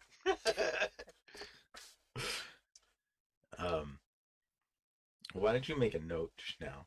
You wrote something down, didn't you? I wrote down 16. Okay. 16%. Because I need to know how many points of that I'm gonna undo in a moment. So if I tap on it again, do I get the pause option? Well, you can ask him. Yeah. Okay. Then Google, can you pause the download?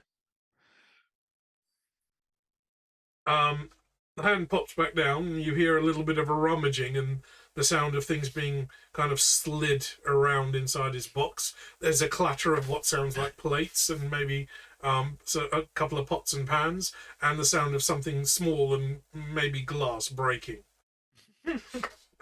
He pops back up. He looks a little bleary-eyed. He's wearing what looks like an old nightcap. Hello, insert name here. Bloody hell, it's cold in here. Yes. We were wondering where we are. He hops up onto your shoulder, up onto your head, and through the open hatch. After a few seconds, you see the little blue streak as he drops back down into his box. He pops up. Seems to be somewhere high up in the central hub lands. Very good. You may continue the download. Boing. The door closes down, and the hand pops up briefly, showing 14%. You broke some important things, I guess. Well, he had to uninstall a few things so we can start the reinstallation process. It's not just one down, though. There's lots of little bits that you've got to get in the right order. Of course. In a couple of thousand years, somebody might invent the term packets.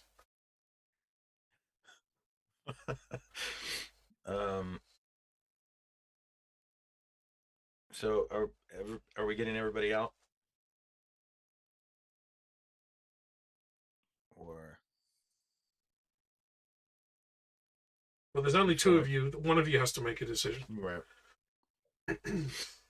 Well, I would like to get out and at least look around. The cold obviously doesn't bother me, so. Well, I'm bundled up enough. Right. The road should be good. Just kind of got to worry about the wizard on whether I'm going to have to do a lot of healing on him to keep him from losing his fingers and toes. I think you just need to keep him warm. Just rub him vigorously every couple of minutes.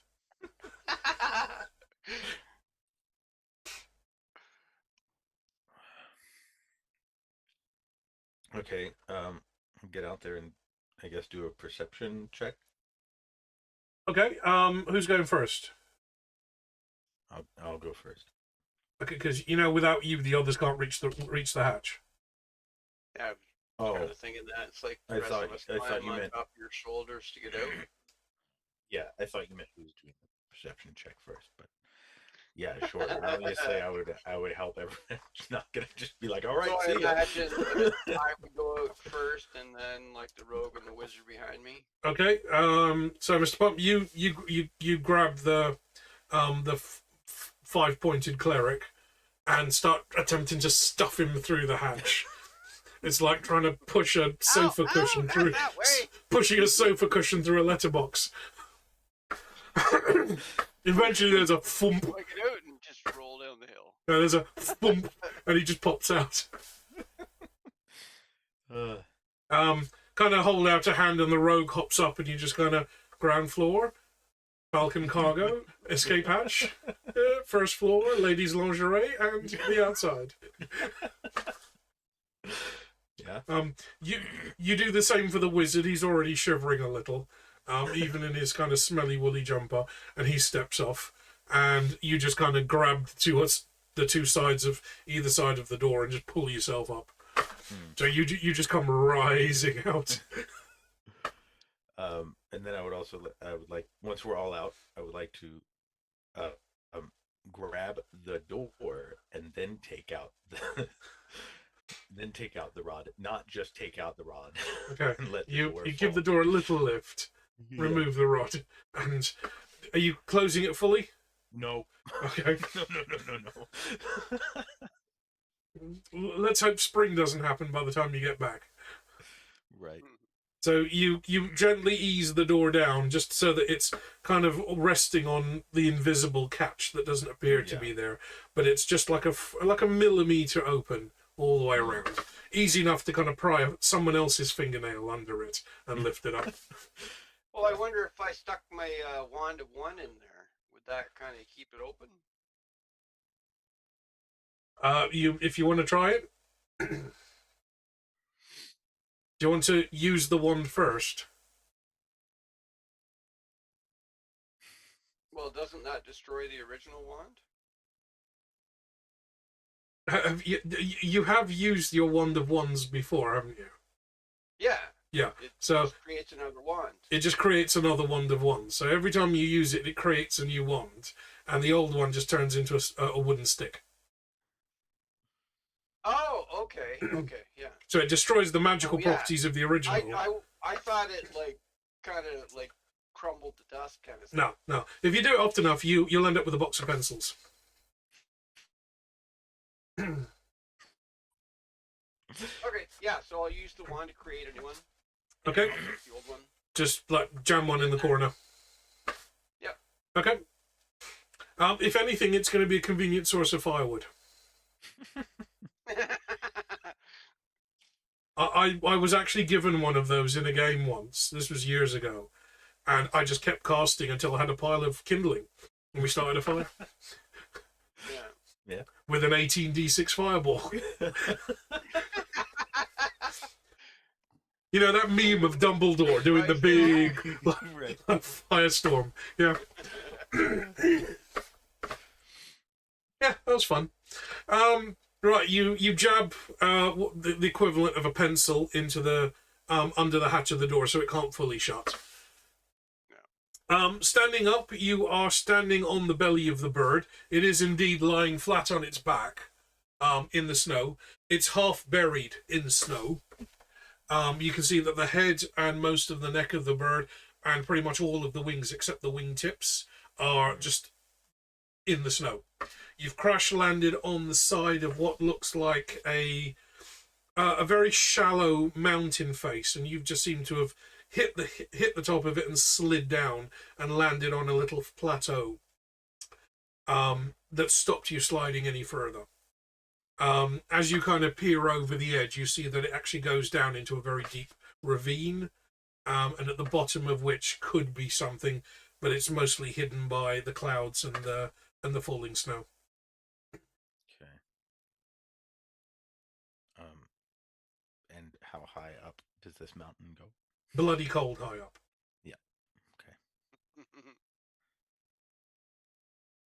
Anything else in the immediate vicinity?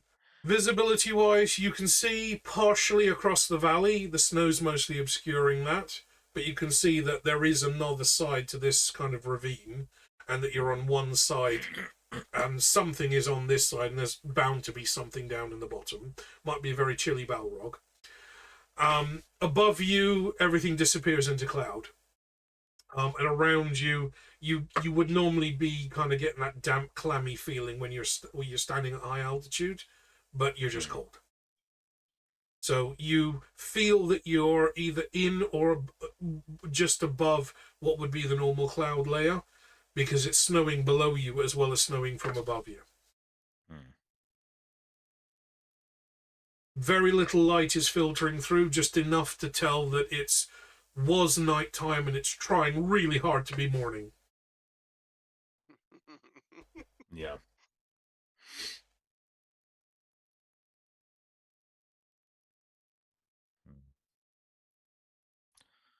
Well,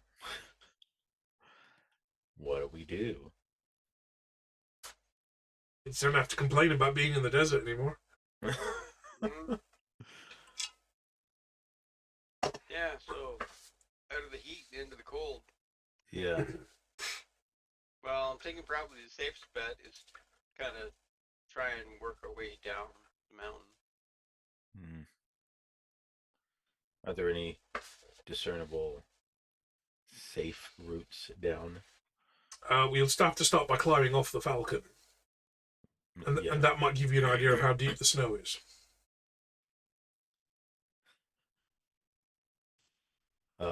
Maybe Brian should go first. He's got the cushioning delay. He'll just go Might flop. turn into a snowball. He might even bounce and just keep going. Like throwing a balloon down a mountain. Boing, boing, boing, boing. We could even go down faster if I can get my axe off my back. If everybody climbs on top of you and you lift your chin up, then go down really I'll fast. slip down. It's like, this is like it's like a magic carpet, just more padded. Yeah. Just gotta hold the battle axe out in front of me. Create nice as we go. All right. Well. But wouldn't you be traumatized about sliding down things? Because it happened before.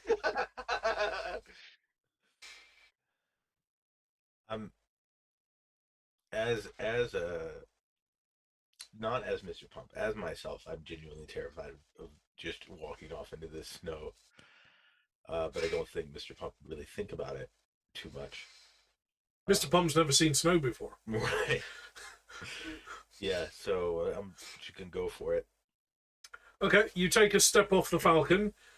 Everybody else just sees Mr. Pump just disappearing. As you peer over, you see a hole in the snow that has roughly like a body shape with two stubs of where the arms should have been. And you can just about see the bun looking back up at you from the hole in the snow. The snow's about 9 or 10 feet deep.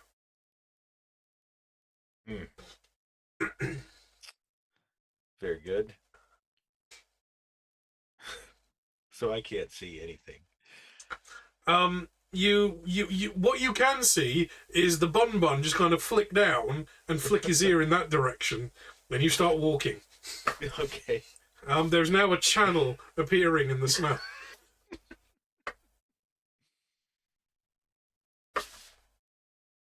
Well, that'll potentially help with temperature at least a little bit. Well, as you keep walking, the bun taps you on the shoulder after about 15 or so paces. Yeah. The snow seems to be kind of receding. It Okay. had just piled up around the Falcon where you had kind of crashed into it and made a bit of a snowbank.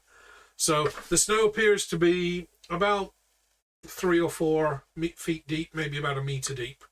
Okay. So it's coming up to about your thighs. Yeah. And you can see that it's basically just plain rock underneath you. Can I get a investigation roll from both of you, please? Bad. Except it's -3. 13. Woohoo. I got a 6.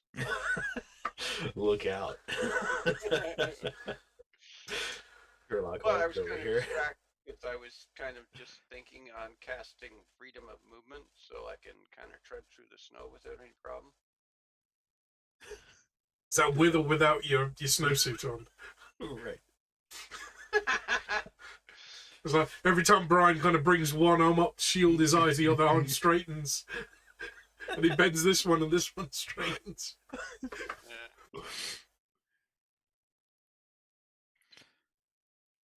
Well, I could blow all the spells if Mr. Pump doesn't really have any problem moving through the snow. Because I do have 3 spells that I can cast, so I can cast Freedom of Movement on 3 of us. Okay. Well, Mr. Pump seems to be moving fine in the snow, but it's looking where you're going is the problem. Yeah. Where you're standing, Eric, you can see that the snow kind of piles up in front of you and then disappears off the edge of the little plateau. So it's obviously you're not going to keep walking forwards. Yeah. But as you look around, you can see areas where there's snow piled up on a slightly angular bit of something, and then it seems to level out for a bit and then kind of goes angular again. Meaning that there could be some kind of a path underneath there, Right. or maybe it's just a trick of the snow. Maybe the snow has just landed in certain places and clumped up. You're kind of in avalanche kind of mode now. You need to be probing the snow to see if you're going to go off an edge or if there's actually something solid underneath you. Almost as if you're kind of crossing a glacier. Okay. You don't know where the rocks, until you put your foot down, you don't know if there's going to be a rock underneath you. Now, would my helm help out any? Like if I use the thermal imaging? Would it give me any indication on like areas that would possibly not be safe to step on? Thermal, no. It would just come back as black. Everything would be black with cold.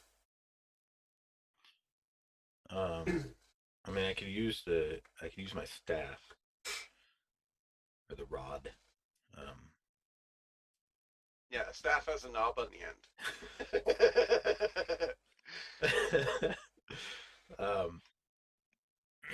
And just start probing around with that as I go.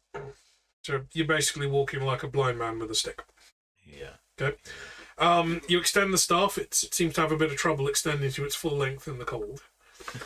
And then you just start tapping around. Do I take it out and it's smaller than usual? It's the cold, honestly. You start kind of probing into the snowbank and tapping around, feeling for rock. And as you suspected, about a meter in front of you, it just almost drops out of your hand. Yeah. So you're obviously right on the edge of the plateau. Okay. Well, I would just continue on looking for where I suspect that there would be paths. Okay, you start tapping away to your right where you saw that kind of funny shape in the snow. And you feel that there is some flat space there. You can feel little bits of stones moving underneath you as you're tapping around. You also notice that as you're sweeping the staff around, little bits of snow is sheeting off, almost as if you're cutting away from underneath it. Yeah. So as you kind of move it across, a whole chunk just kind of shears off and disappears down into cloudy, inconspicuous nothingness. Is there any fear of like getting too much falling to where it would make stuff on like above us fall down? For the rest of the party, possibly. You are, in all intents and purposes, geological anyway. Yeah. So you need a landslide to unfoot you. Yeah. The Bun Bun's a different story, and the rest of the party's a different story. Yeah. But So seeing as you're kind of ploughing your way through it, the most you've got to worry is that the snow will slip down behind you and fill in the gap that you've left. If the rest of the party are using are walking magically, they're just kind of floating on top of the snow like some kind of Legolas is. Yeah. Right. There's Okay. a thin crust on it. So yeah, yeah. it's always fun running across that thin crust until you hit that soft spot and your leg goes right down to the knee. Yeah, that was me when we did the winter shoot with Sam, because I stepped off the wooden planks at one point. Because that area is marshland during the summer, and it's just cold and wet in the winter, but there was like 3 or 4 inches of snow, and I stepped off the wooden boardwalk bit onto what looked like solid ground and clearly wasn't. Yeah. So one of my boots went. I think I went down to about just below the knee, and it took a while for that boot to dry back out. Then, didn't you? Sorry. I think you got your foot wet then, didn't you? Oh yeah. It was all the way up to my knee almost. So that boot filled up with water pretty quick. Yeah. Oof. Which is why when we went out for dinner that night, I was wearing like running shoes. Even in snow, that's the only other pair of shoes I had. But yeah, that's when we did the Tomb Raider pictures. And if Sam ever gets her PC sorted, we'll have the other Tomb Raider shoot being released. I think she was supposed to do it last month, before she broke her computer again, which is the waterfall shoot. And that, by far, of all the shoots that I've done, that has been one of the best of recent years. Those pictures came out spectacular. I don't know if you've seen any previews of those that I posted on Instagram. Yeah, I've seen a couple previews. Absolutely. The one where she's holding the road flare. Yeah. That was an actual road flare. She'd never used a road flare before. I had to ignite it for her and hand it up to her on the top of the waterfall so she could stand there like waving it in distress. I'm surprised a freaking helicopter didn't land on us. It was like, yeah, we're a bit inland for the Coast Guard, but yeah, can we help? Just a little rope comes down with a bun hanging on the end of it. Okay, so Mr. Pump's going to keep kind of like poking around with the stick. You find the edge of what looks like a ravine wall. Yeah. A flat area, and then another, what looks like just a sudden drop. So it looks like maybe a path has been carved out of the rock or worn into the rock. The sloping edge to your right feels very gravelly and shaly, like there's lots of loose stones and rock. And you reckon it's about 3 or 4 feet wide, so easily wide enough for you to walk down without any troubles. Okay. As you move through the snow and you're tapping, it is kind of gradually descending. Yeah. And you can hear the snow kind of slipping down behind you and closing up this kind of channel that you're cutting in the snow. But the others are just kind of floating on top of it. It's not bothering them in the slightest. Nice. You keep tapping. Can you give me just a straight D20, please?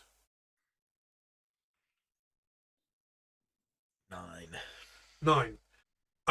You tap, and you tap against something that kind of sounds a bit different. Okay. Sounds hollow. I'll investigate further. Okay, you reach forward. It seems to be something thin, maybe an inch or so thick. It feels square, and it feels to be hovering just above where the ground should be. A box of fuses.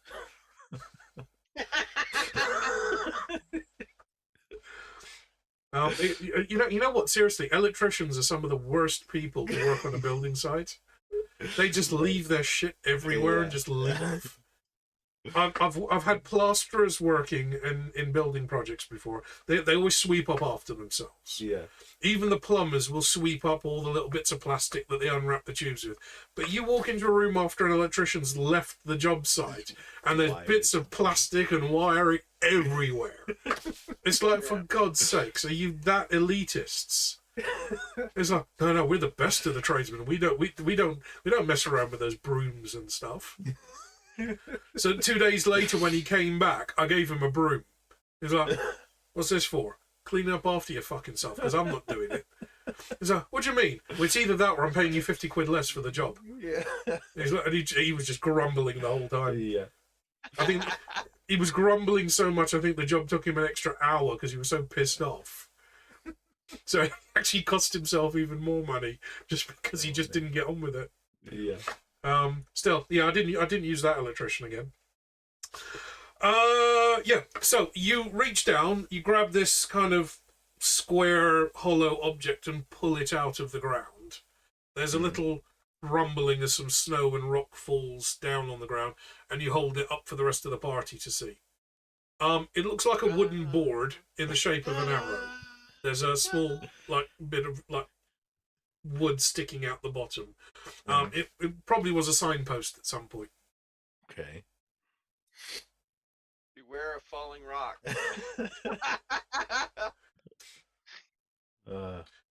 Somebody's crudely carved a snowflake into it.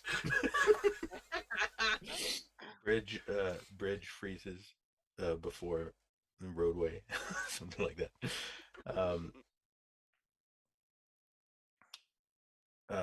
What is there anything discernible upon on the sign? Well, the sign is shaped like an arrow. It's pointing the way that you've been walking, and carved into it. Maybe once upon a time it would have been inlaid with paint and decorated properly, but now it's just storm-weathered wood. Looks like it's been through a flash flood. And it has what looks like a triangular shape, but it's got very irregular sides. So it could be like a long, thin, triangular tent, perhaps. Or it could be like the peak of a mountain with like kind of crinkly-looking sides. You can't really tell. Should we follow the arrow? Or the arrow is where the arrow is where we were coming from? Is that what you said? No, it was pointing in the direction that you're going. Oh, okay. All right. Should we do a survival check see if we can figure out where the trail went? or to determine what they meant by this symbol? Well, I'm pretty sure if it's like a jagged triangle, it probably means a mountain. Yeah. But it's definitely not a pyramid. It's definitely not a pyramid. It's far too steep to be that. It could be a fir tree. Yeah. So it could be a Christmas tree for all you know. We're on a mountain, though. I feel like it would be weird to have a sign on a mountain pointing to where the mountain is. But well, that's probably the most useful sign you could ever have. It's telling you that you are on the mountain. It's exactly where we know we are. This is the greatest sign ever. Is there a larger map, and this is just the "you are here" part of it? Yeah, you'll have to dig around for that. There might be a tourist board with a trash can next to it somewhere. Can I find, if I do dig in the snow, can I find where the sign was exactly? You kind of you can kind of feel around for it, yes. Well, I'm just wondering if I can find out exactly which way it was supposed to be pointing. Directly the way that you've been walking. Okay. And you seem to be walking down a very gradual gradient. Yeah.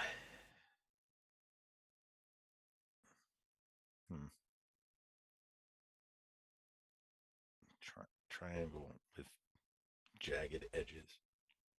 Yeah. Mm-hmm.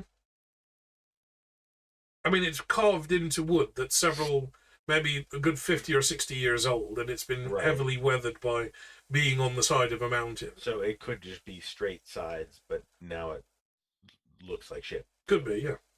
Should But whatever it is, it's a very steep, it's a steep-shaped triangle. It could be a Christmas tree.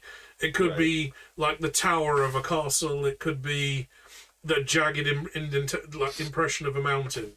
It could be just a campsite. Yeah. So I assume I can't see anything in the direction that it's pointing. You can. Your visibility's maybe 100 yards at best. Yeah. Yeah. Okay. And I guess we'll just keep going. Just keep following the path. Okay. Keeping an eye out for jagged triangles or smooth triangles. Triangles in general. Yeah. I have an aversion to triangles. Geometry was not one of the things that you studied while you were in the Orichalcum. Google may be able to help with that, but he's going to have to complete some more of his update.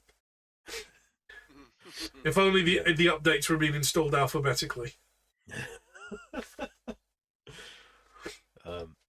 Yeah. So continuing on that way, still feeling through the snow with the rod.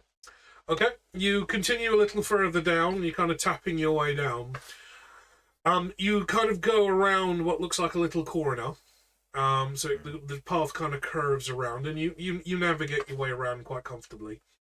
And as you come around the corner, you see what looks like a big white spherical shape, almost like a giant snowball, sitting in the middle of the path, or where the path would be. Okay. We're in Canada. It's an igloo. As you get closer to it, you realize it has eyes and it's looking at you. Oh, yeah. I wondered if it was alive.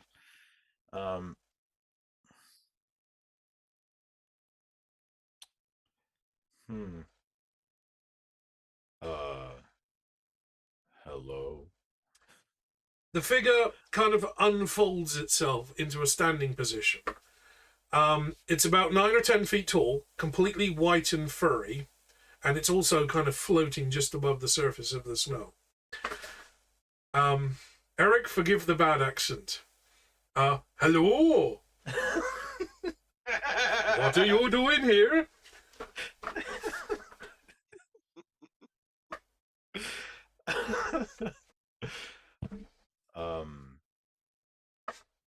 You wouldn't believe me if I told you. Well, you appear to be following the path. Where are you going? Perhaps you could tell me or us. He looks around a bit and he says, then you must be lost. Could you help with that? Of course I can help. I'm a Yeti. He cracks a big, huge, furry, white-faced smile, and you see very tight, small, pointy teeth inside. Does he have a little box that he carries with him? No. If he had a barrel under his neck, that'd probably be more helpful about now, but... I thought maybe he had a Yeti cooler with him.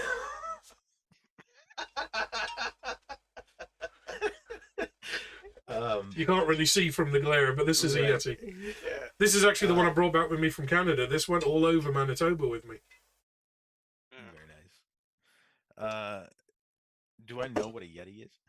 As did this one, lttstore.com, which is why this one's all battered up. But this is the one that we were using on the trip.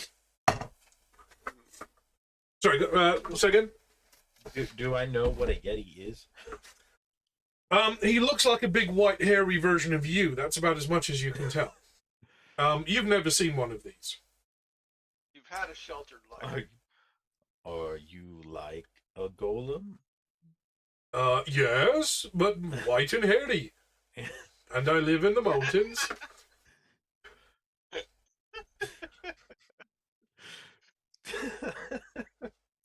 I don't know if I want to get into like who gave you your freedom kind of talk.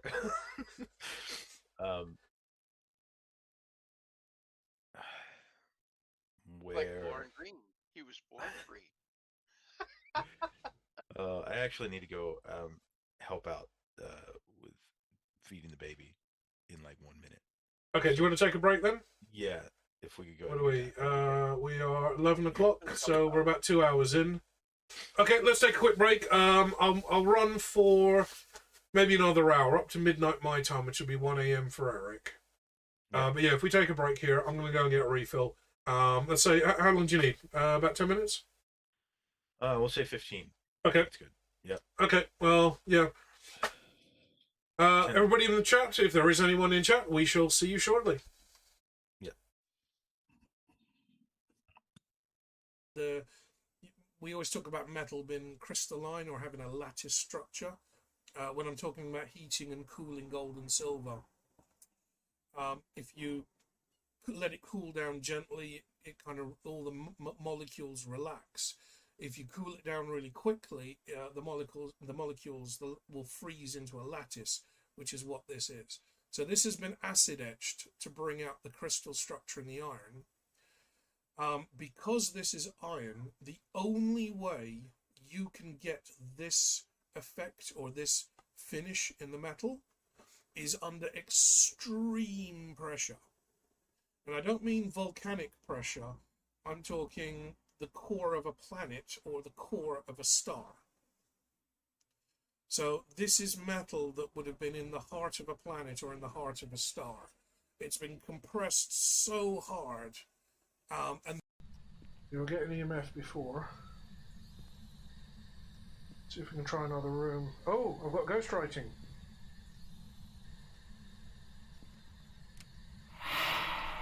Shit. Oh, I'm out of here. Fuck that. I'm out of here. Screw that. Bollocks.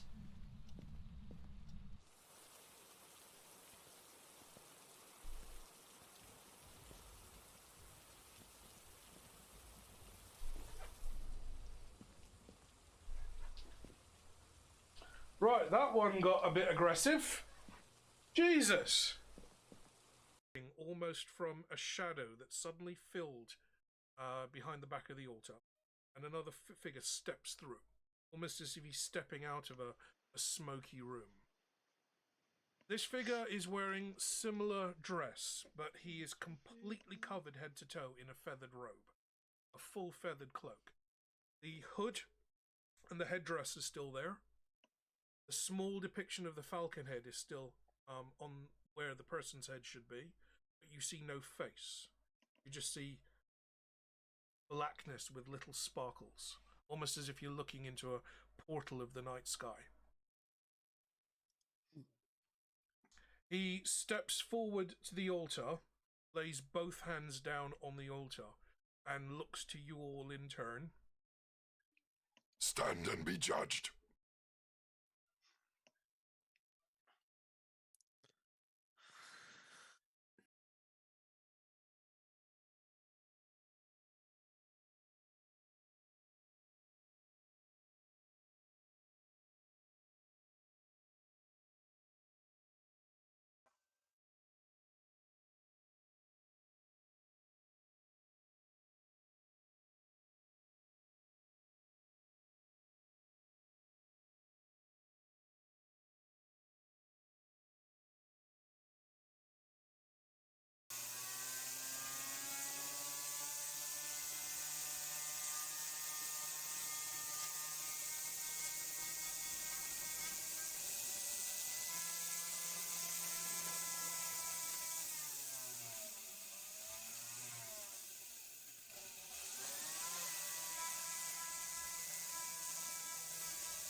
I think that's going to be the process, because I know Dali's not in a huge hurry for this, but it would be nice to have the ability to make a duplicate in the future, just in case everyone gets damaged or gets lost. Having the ability to make another one relatively quickly, not from starting from scratch, would be very, very useful. So, as much as I want to get the enameling done, I think I shouldn't. Instead, I'm going to bag this up and get this ready to be sent down to our casters that Dave picked up for me, as well as the desert glass. Now, this piece is absolutely stunning, and this is what I was hoping for. This is almost a gem-style cut piece of meteorite. It's been etched, and it's got a beautiful etch to it, but it also has this bit of crystal in the bottom. I'm not sure what the crystal is. I haven't looked at it under a high enough magnification yet. But this is a gorgeous piece. And basically Dave said as soon as he saw that, he just knew I was going to love that. Because that's the kind of thing I could basically put a little band of silver around the outside to hold it in place and hang it on a chain. This would make a pendant without having to do anything at all to the metal. The metal's completely stable. I don't have to worry about it rusting. Oh, Great Emperor, Great Emperor. I, Amid Bahir, leader of the Guild of Merchants. Yes, I know who you are. You are here every Tuesday. Today is not Tuesday. That means I have to see you twice this week. Get on with it. Yes, Great Emperor. Yes, Great Emperor, whose slippers shuffle lightly in the sandy dunes. He turns to the rest of the group. What is this we hear of golem rights? We would want our property back. The blooms of 1,000 petals may fall at your feet every morning. Oh, Great Emperor, why do you entertain these heathens? Why do you entertain these thieves? Shut up.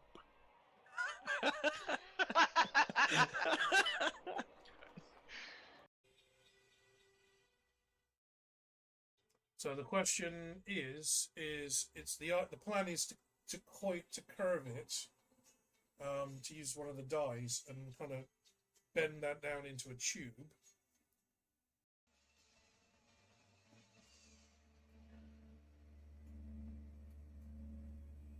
How awesome does this look on stream? I can't tell.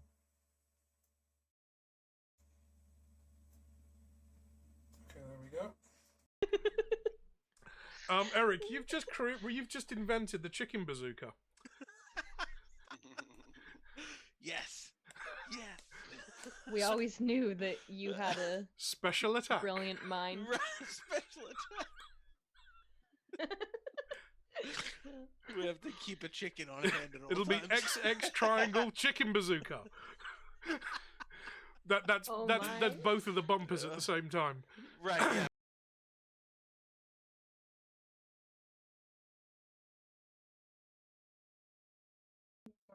Finally run into the joint. Puts more heat on it, nonetheless.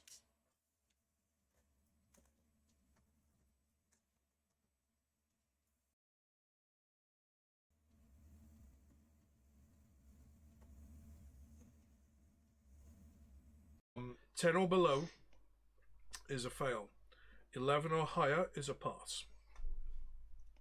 For what? I'm not telling you what for, because that will give away the game. Save his ass. Crit fail. Oh God, good God, this game just fucking.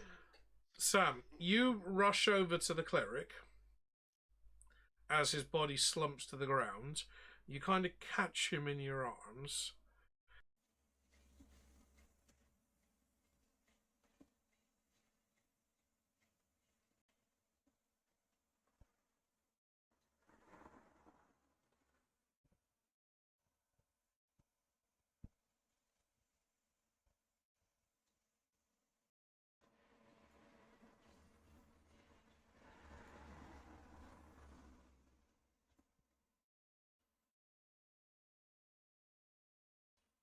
Lord King. If I was a boss mummy, I would have mummy hose too.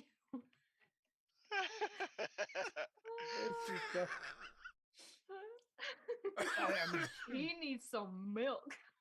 Oh God. Hello. Hello. I'm pretty sure this is how you would spell it. Yeah, the guardian of the secret something or other, lord of the what's it, keeper of the thingamy. Yeah, most people call me Ferro Rocher.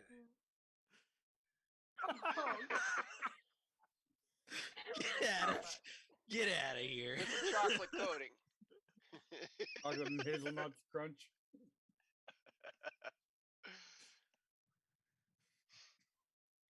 It is so You show rare us that the we nuts have part and guests. you're disowned. Please.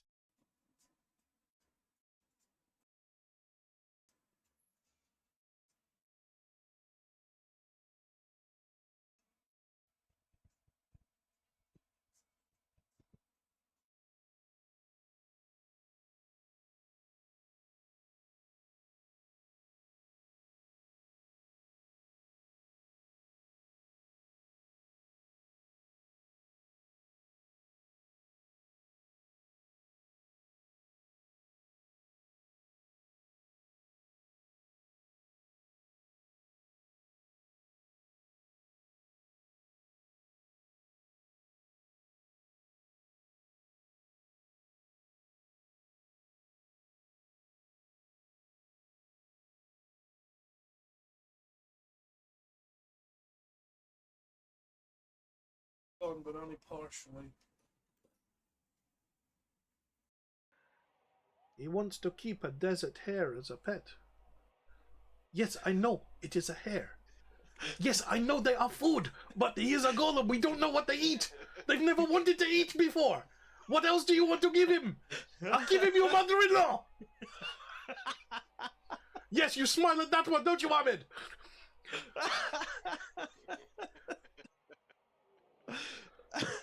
And don't you start Dubai. I will give him your wife. She also does not shut up.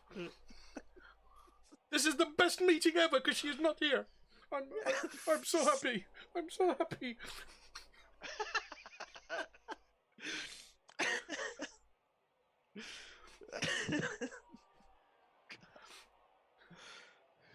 Contact with the skin, and that's the only part where your finger's going to sweat a little or it will oxidize. And then this is going to sit kind of hovering over that band.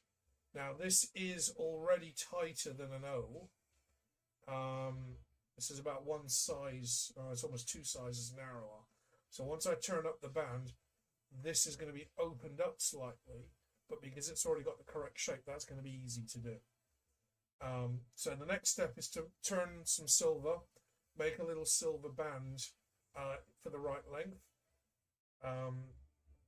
This is then going to be soldered on top of that, and then it's going to kind of float maybe 0.5 millimeter above the finger once it's in place. And then once that's done, then I can start finishing, smoothing off all the rough edges, maybe going back and re-engraving or just deepening some of these grooves. As Eric pulls back on the stick, you feel the entire falcon squat down and jump vertically up into the air. It kind of crests at the peak of a parabola, the wings open, and it glides. You are now flying a giant golden falcon off the top of a freaking pyramid. Yes. Oh, the stories. Bird in the That face.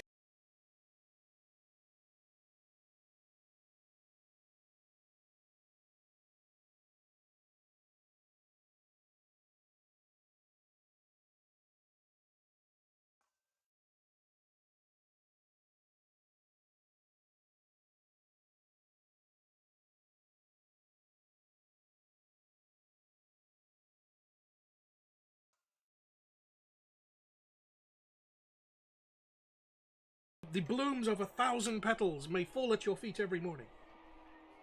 Oh, great Emperor, why do you entertain these heathens? Why do you entertain these thieves? Shut up.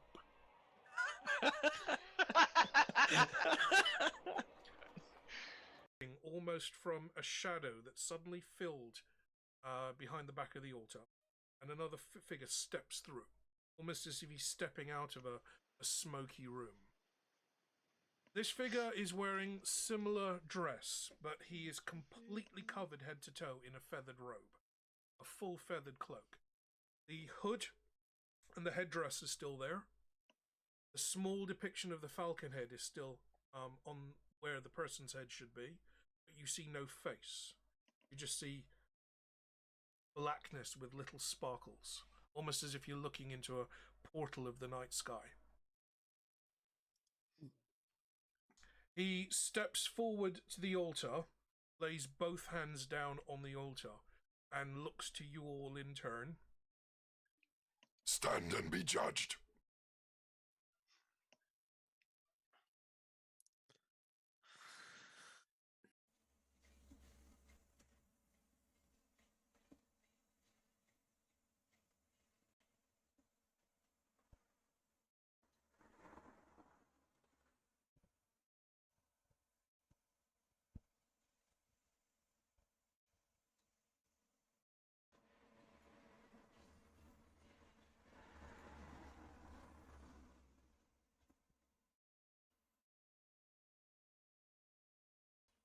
Um, 10 or below is a fail.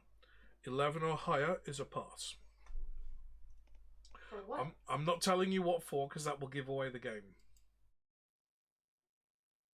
Save his ass. Crit fail. Oh God, good God, this game just fucking. Sam, you rush over to the cleric as his body slumps to the ground. You kind of catch him in your arms.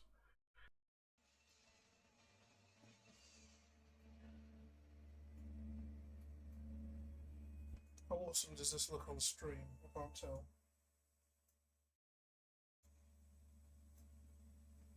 Okay, there we go. Oh, Great Emperor, Great Emperor. I, Ahmed Bahir, leader of the Guild of Merchants. Yes, I know who you are. You are here every Tuesday. Today is not Tuesday. That means I have to see you twice this week. Get on with it. Yes, Great Emperor. Yes, Great Emperor, whose slippers shuffle lightly in the sandy dunes. He turns to the rest of the group. What is this we hear of golem rights? We would want our property back. He wants to keep a desert hare as a pet. Yes, I know, it is a hare. Yes, I know they are food, but he is a golem. We don't know what they eat. They've never wanted to eat before. What else do you want to give him? I'll give him your mother-in-law. Yes, you smile at that one, don't you, Ahmed?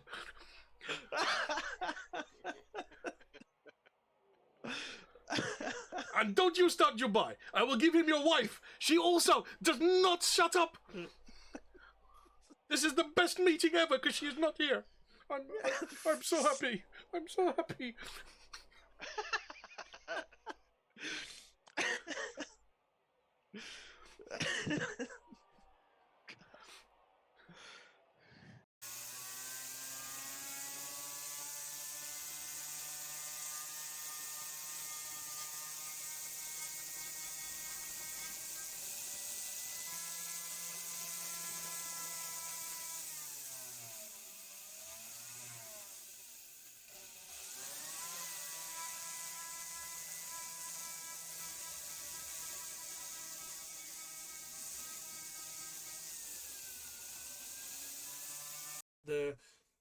We always talk about metal being crystalline or having a lattice structure. When I'm talking about heating and cooling gold and silver, if you let it cool down gently, it kind of all the molecules relax. If you cool it down really quickly, the molecules will freeze into a lattice, which is what this is. So this has been acid etched to bring out the crystal structure in the iron. Because this is iron, the only way you can get this effect or this finish in the metal is under extreme pressure. And I don't mean volcanic pressure, I'm talking the core of a planet or the core of a star. So this is metal that would have been in the heart of a planet or in the heart of a star. It's been compressed so hard. And Lord King. If I was a boss mummy, I would have mummy hose too.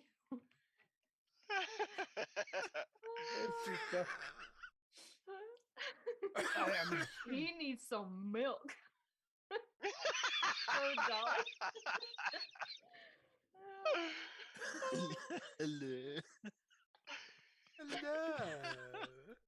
Hello. I'm pretty sure this is how you would spell it. Yeah, the guardian of the secret something or other, lord of the what's it, keeper of the thingamy. Yeah, most people call me Pero noche.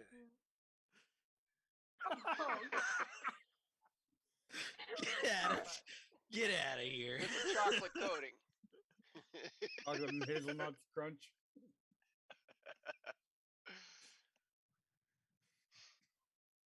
It is so You rare show us that the we nuts have part and guests. you're disowned. Please. That Dave picked up for me, as well as the desert glass.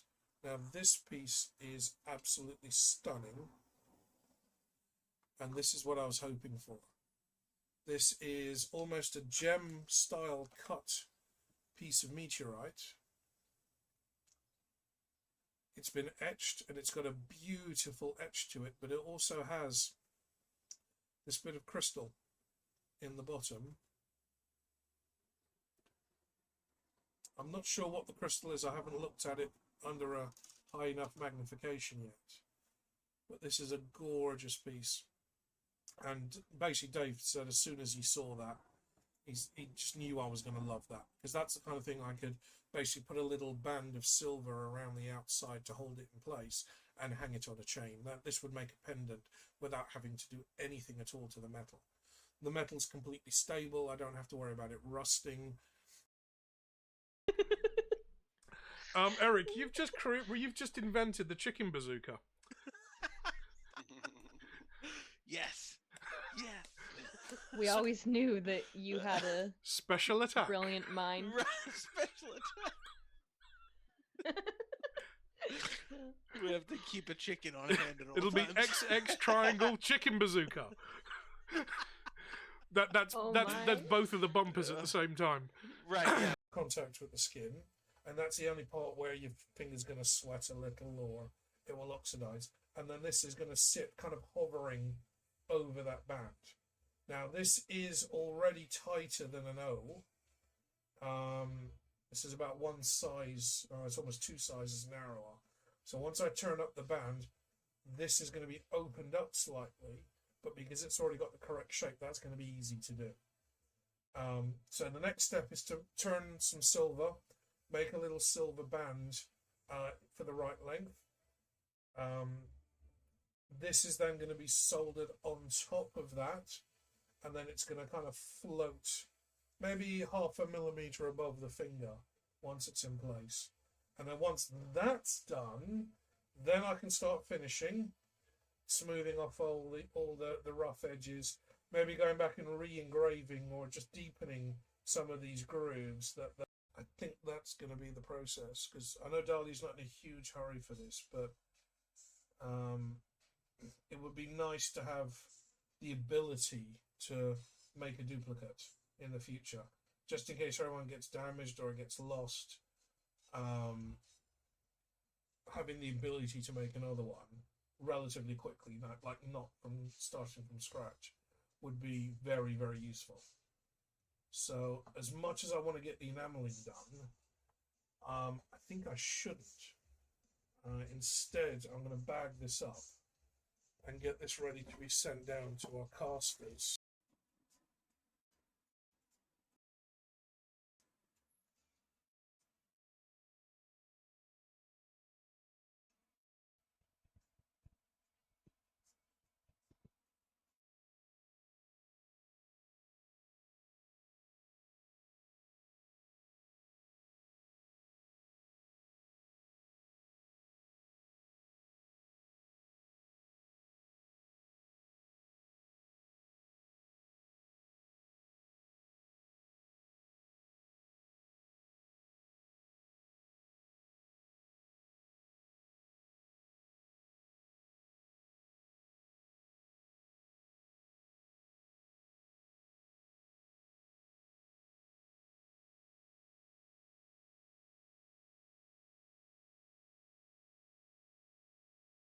On, but only partially. As Eric pulls back on the stick, you feel the entire falcon squat down and jump vertically up into the air. It kind of crests at the peak of a parabola, the wings open, and it glides. You are now... Okay, we are back. And, yep, your audio's on. Adam, welcome, sir. Good to see you in the chat. Hopefully you're still here. Eric had to feed the baby, not a euphemism.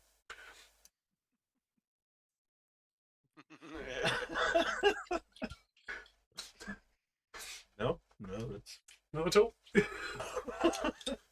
Right. So, just a quick recap for you, Adam. Last episode, the Golden Falcon got struck by lightning after several successive failed rolls. They got struck by lightning, and there was a great blinding flash of light. The group have woken up unconscious. They've woken up inside the Falcon, which is upside down, and kind of buried in the snowbank on the side of a mountain. They're no longer in the desert. So something magical and probably temporal has gone very wrong. And kind of poking their way through the snow, they've just bumped into a Yeti. It's not the worst Swedish accent I've heard, but I was going for Norwegian just to be just like nondescript. If I went Swedish, I'd come out like the chef from the Muppets. it's not. That's probably more Norwegian than. Yeah. But I mean, it's. If I do it bad enough, having lived with Swedes. So. If I do it bad enough, it just doesn't come out as racist. It comes out as just stupid. I don't have a lot of reference, honestly, because most of the people that aside from the people that just don't speak English, if they do, they've learned it through watching television or talking with friends in various places. So people speak English with an American accent, or UK accent, or Australian accent. It all depends on where they learned it. Funny thing is, most of the Romanians I know speak English with an American accent because they learned it from watching Friends. Yeah. Yeah, they've got like a slightly Brooklyn accent. It's like, get out of here. It's like, show me the pastrami. I've got a couple of IKEA catalogs down here if I need inspiration. I'm serious. I've got a whole collection of them down there. Yes. Okay, so yeah, right. You are face to face with a 9-foot white hairy Yeti. Yeah. He seems perfectly friendly. A snow golem, if you will.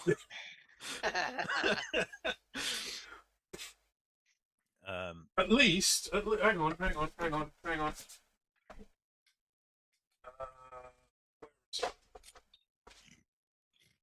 Get this without collapsing the entire bedroom around me. At least he's not one of these. And that's an original. Thank goodness. That's an original. That's my one from when I was like 7. My Hoth Snow You Beast. make them run like this? Well, the elastic in the arm still works. Only just. He's got a much better backhand. All right, so he said he could help us. Because he's a Yeti. That means nothing to me. Mr. Pump, at least. That means nothing to Mr. Pump. Well, it's better than being a not Yeti. Ha ha ha.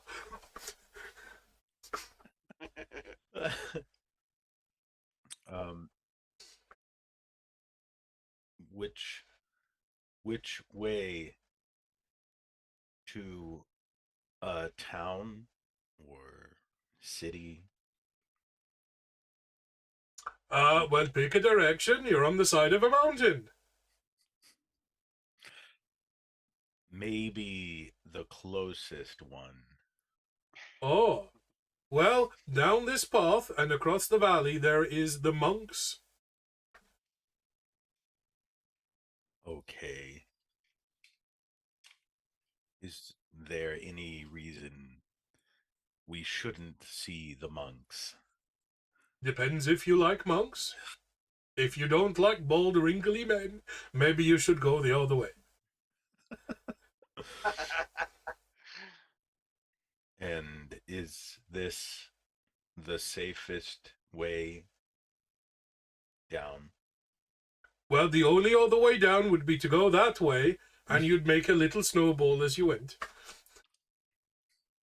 It is very fun. I've tried it a few times.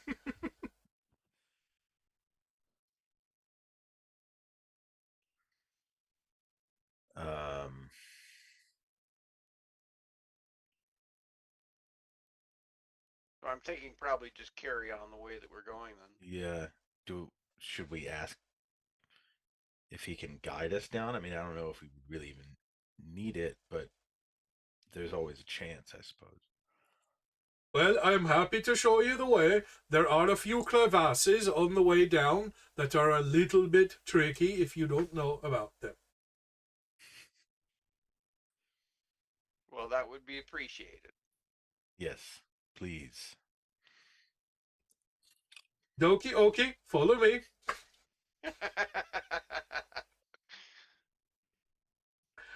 He kind of floats off along the top of the snow.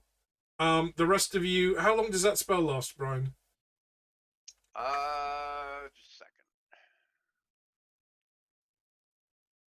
Actually, it only lasts an hour. Okay.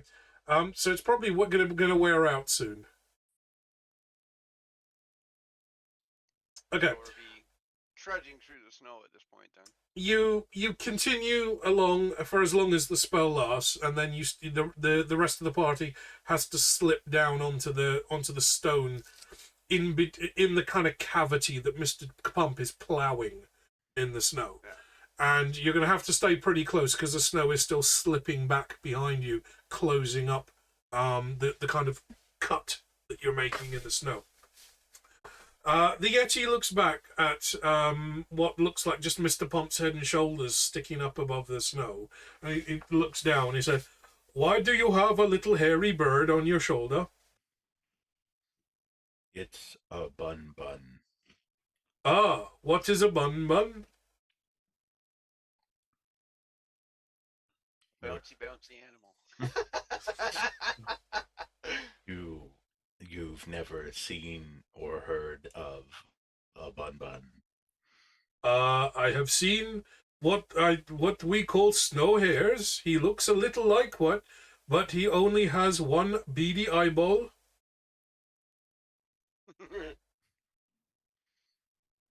Well, yes. Is that a problem? Not really. I just haven't seen one like that with the little horns. He looks like a one-eyed deer has crossed with a snow hare. One-eyed deer. Well, who knows what a no idea is? Ha ha ha.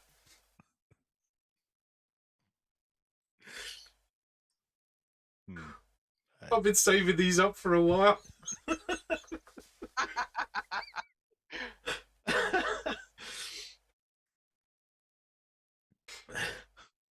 I don't even know what to say. Well, carry on following me. We are nearly out of the snow layer. You proceed down. You're still descending along this kind of crevasse that's kind of winding around the edge of the cliff. And after maybe another half an hour of walking, you're all pretty tired. You're all getting quite cold, all except Brian and Mr. Pump, of course. The rogue's outfit is entirely self-eating, so she's not cold, she's now wet. Because most of the snow is melting on the costume. You come out of the snow layer and you start to see the snow thinning out. Rather than going through chest height snow, it slowly drops down to waist height, then knee height, and then it looks like it's just a dusting on the ground as the rock starts to appear. Your visibility improves as you come out of the cloud layer as well, and you just start seeing just the occasional like little flakes of snow start to clear around you. And you can see that there is a clear path down, and apparently there was a handrail all the time. Uh-oh. So wooden stakes that have been hammered into the ground and a little bit of rope carrying it all the way down. The Yeti kind of slows down a little as he comes round a corner in the face of the mountain, and he points to what you can now see is a wooden bridge spread out, spanning part of the crevasse. On the two posts, you can see long, thin, what you assume is wood or bamboo, flexible poles with lots of brightly coloured flags hanging from them, fluttering in the breeze as it kind of gently blows through the valley, and you can see the poles bending in the breeze. You know, the ones they use outside of like festivals that have like kites on them. Yeah. Pennants. But these ones, some of them are long, square, rectangular. They've got symbols written on them. Most of them are little triangle, brightly coloured triangles. Lots of different colours, just gently swinging and rolling around in the breeze. Along the rope handrail over the bridge, you can see more of these little triangular, multicoloured flags. And then on the other side, in the middle, you've got what looks like a little stone column that forms like a midpoint, and then there is another span of the wooden bridge as you cross over. Is this like a significantly old wooden bridge? Yeah, are you asking that, or are you asking me? I'm asking you. Okay. From where you're standing, you can't tell, but you don't imagine a wooden rope bridge to be particularly secure under any circumstances. Does this bridge have a weight rating on it? I wouldn't, or I'm a Yeti.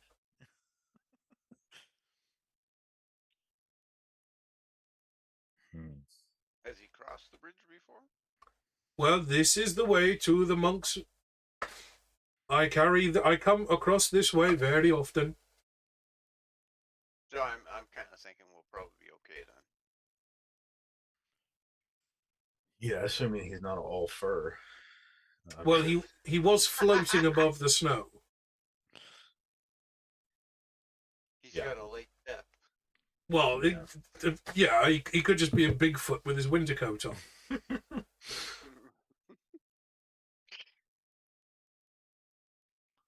How is it Step that the bridge. Just step on the first couple of boards and see if there's a creak or a snap.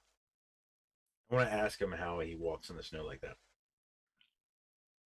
He's just gonna say he's a Yeti, isn't he? It is Yeti magic.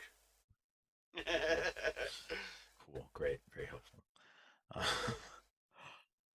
It's also very good for walking on water, but we don't have a lot of that up here in the mountains. It also scares the fish.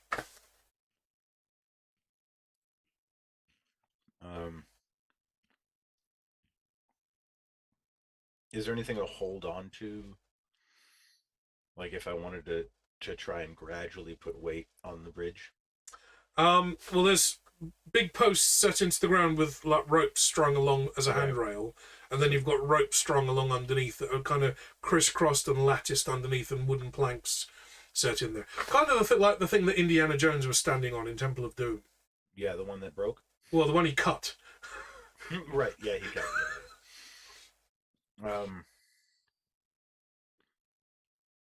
So I guess holding onto the posts and just like slowly putting weight, like 1 foot. Okay, do you want to risk damaging the bridge first and then not allowing the others to cross? Just want to get the order of operations right here. I mean, no, obviously, yeah, everybody else go first. Okay, who's going first? I'll roll I guess for I'll go first. I'll roll for Sam and the wizard and see who goes second. Okay, Sam's going second and the wizard's going third. Okay, Brian, you can I get a dexterity saving throw from you, please? Do you have much experience with rope bridges? I'd probably say no, not a lot, so it'd be a little bouncy. I might not be very good at my legs. Should we do this with disadvantage then? Okay, so my bonus got killed, so I got an 11. 11. Okay, you hold on to both posts. The concept of a rope bridge doesn't particularly bother you. You've crossed these before, but never when you've looked down through about 1 kilometer and then there's clouds underneath you. That bit's a little unnerving. Well, you kind of have to look to see where your foot's going, and there's gaps between the planks. The fact that you can see clouds through the bridge is a little unnerving. Don't slip. You hold on to both posts and like tentatively put a foot on. The wood holds. You can feel the bridge swaying slightly in the breeze and moving around underfoot, but only a few centimeters. It's not moving much. And as you kind of test your weight on it, the wood creaks a little, but that's about it.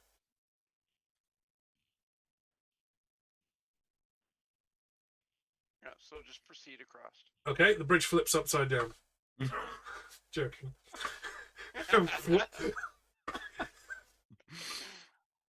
You step out across the bridge. It's very secure. It's been very well built. The ropes are nice and tensioned. They don't seem to be damaged by the weather in any way.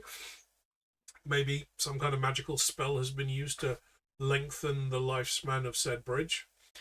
As you step onto the bridge and begin to cross, you notice that the snowflakes, you've got the odd flake of snow drifting down still. But as you start stepping across, the snowflakes stop. And you can kind of dodge around them as you walk. Okay, why do the snowflakes stop? I'm a little confused here. Is it in connection with the bridge? Like, do they stop at the bridge? Or is it like... No, they're just snowflakes that would be falling. And then the further you get out across the bridge, they just start to get slower.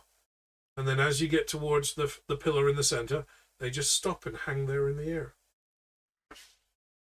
So what happens if I, like, touch one? You touch it, it kind of upside down. It sticks to your finger. You look at it. It is. How good's your eyesight? Or are you using your helmet? Well, yeah. Okay. I would have had my helmet on. So your helmet kind of pops up, and the eyeballs kind of extend out into macro mode. So you've got this massive like eye view of this snowflake, and it is a perfectly formed snowflake. It's like cartoon eyes, like, you know, when the coyote's like staring at a pretty woman and the eyes just come straight out. It's just Brian's like macro view. Did it melt? No. Okay, I guess just continue across. Okay. You turn your hand over. The snowflake looks like it's about to fall off and then just hangs in the air. Just as it disconnects from your finger, it just hangs there in the air. I'm both confused and unsettled. You continue across. You make it to the center kind of stone pillar, a stone column. It looks like it's just a bit of the rock that's jutting out and naturally forming like a midway point. The rest of the party follow behind you. The road goes first, light footing across. The wizard is particularly unnerved by bridges. He doesn't like heights. He doesn't like snow. He doesn't like all this rock. He's missing his books. In retrospect, the sand was less chafing. He's also itching a lot because of the wool jumper. Just leaves Mr. Pump. Yep. So I don't trust this bridge at all. Another flight potion would have been handy about now, wouldn't it? Yeah. Just sit there hovering and somebody's got to push you from behind. Or better still, tip you over flat and push you along. He's worth a lot to me. That's exactly what I'm thinking. You know, I was actually thinking of that, but Eric didn't say anything. Yeah. I mean, technically, when I made this character, I wrote that he is afraid of heights. But we never played off of that. So I don't know if I should now. Maybe this is enough. The Yeti looks over you. It said, "You look a little bit concerned." Well, I am made of rock. I can see that. Does And the rock roll? Music with rocks in. This bridge doesn't look like it was made to hold a rock man.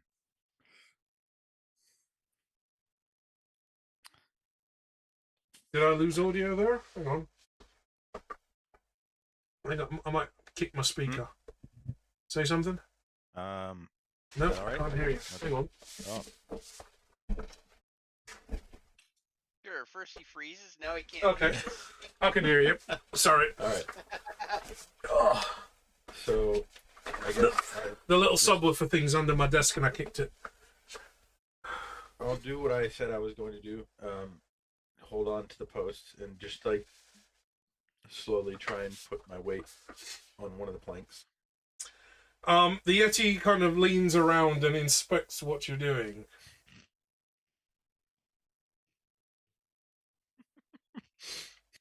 You don't seem happy about the workmanship.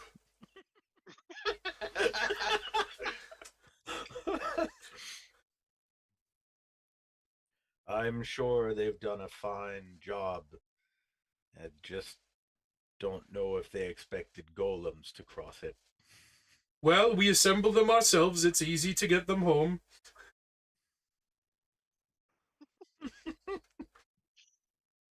If you prefer, I can carry you. He puts an arm around your waist and just bodily lifts you up like you weigh nothing.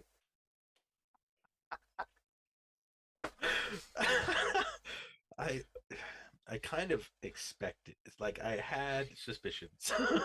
Just between whoop.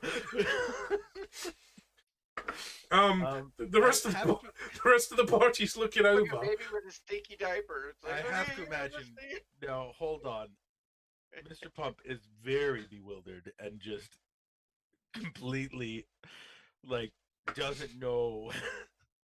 I probably have to do some sort of like dexterity check or something to make sure I'm not, or Constitution perhaps. I don't know, to make Constitution, sure I'm not perhaps. just flailing like mad. So the rest of the party, looking back, wondering what's taking so long, suddenly see the Yeti lift Mr. Pump up by the waist like a ballerina and just carrying him at arm's length out in front of him with a little bun going like this on the top. The Yeti just strolls casually over the wood. He still seems to be, for the rest of the party at least, can see that he's barely touching the surface as he steps over. You see, a very strong bridge. We build them well up here in the mountains. I was going to say something along the lines of this isn't natural, and I just can only imagine the Yeti saying something like, well, of course not, it's a bridge. It's made of wood. It's very natural. Yeah, I rolled a 7 on the Constitution check, which was +4. So You're getting a little bit lightheaded. yeah, It's the altitude. It's not helping. you have a very firm grip.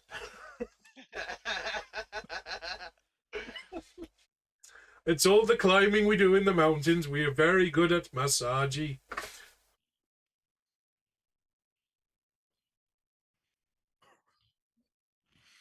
Okay, Brian, are you leading the way across the other side? Yeah. Okay.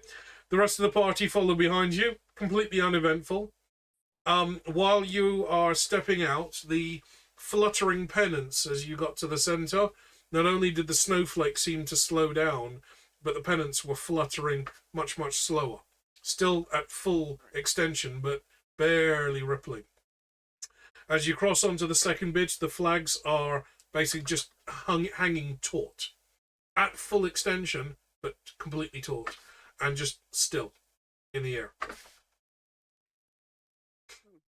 As you come to the other side of the bridge, you see a small path leading up to a small, well, what looks like a small platform or a plateau of rock. And there appears to be some greenery on this side. You see in the distance on the top of the little rise what looks like it might be a tree of some sort. And the tree is in blossom.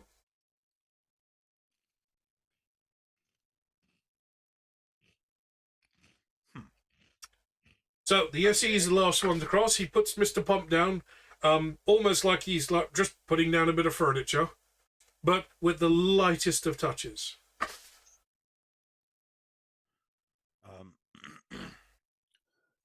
Mr. Pump is visibly shaken. There you go. I hope that wasn't too uncomfortable for you.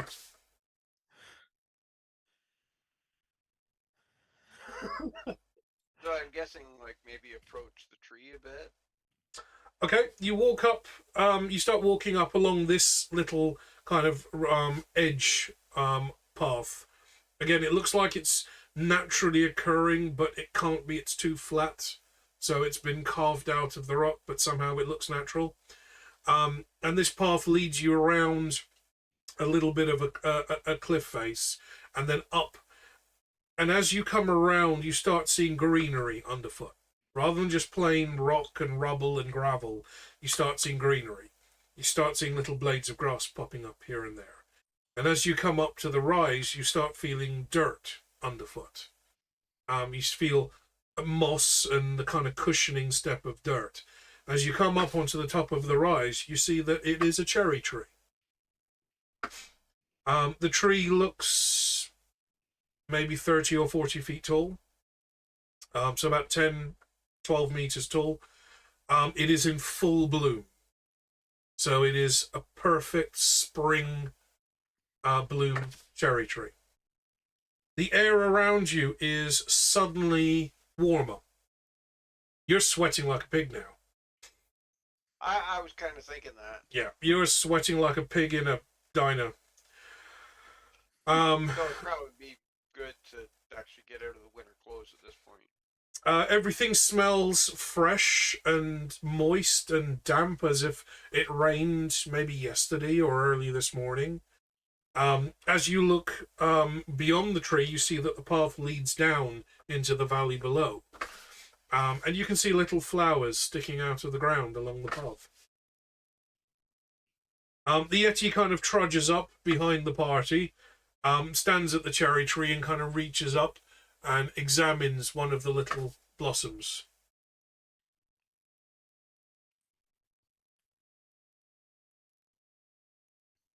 Every one of them are perfect. Stare at the tree.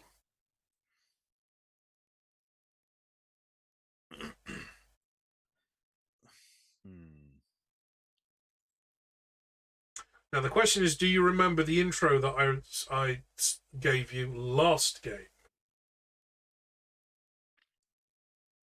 I do not. I'd probably say no, not really. Okay, I'm the only one that re-watches the last episodes to make sure I've got continuity right, aren't I? I remember something about the monks, where there was like two of them having a conversation, but I don't know if that was like 2 episodes back or on the last episode. Something about having the rind off your sklang, master. That was the cherry tree I'm referring to. So as you stand by the tree and look down into the valley, you see the clouds are still there. There's still a layer of cloud, but it's much thinner. You see warm sunlight penetrating through the clouds. And as the path kind of curves around, you see more of these little flagpoles with the pennants fluttering. But they're not moving. So they just seem to almost be frozen in position. As you progress, as you look along the path, you start to see what looks like buildings or windows or shapes that have been carved into the rock face. We're in Navajo territory now. Is the Yeti still here, by the way? He is. He's just admiring the cherry blossom. Both I think Mr. Pump are having a moment of clarity of like being fascinated by the fact that this creature that's so strong can also control his strength so well. Is it possible that I could learn anything from the Yetis somehow? Are you asking him or are you asking me? Yeah, I would like to ask him. Well, being a Yeti is kind of in the blood. Maybe you can spend some time with the tribe, but I would have to ask them, and I think they would probably say no, you are the wrong color. You're not quite furry enough for the snow. I could be painted. Yes, I understand that. I will present your request to the Yeti Council. To be strong yet gentle. If I could at least get some advantages on the strength checks. He's slowly looking along the branch and inspecting every one of the cherry blossoms while he's saying this. And he keeps just muttering to himself, always when I visit here, every single one is perfect. It is very, very surprising. He just pulls off one little cherry flower and he tucks it behind the Bun's ear.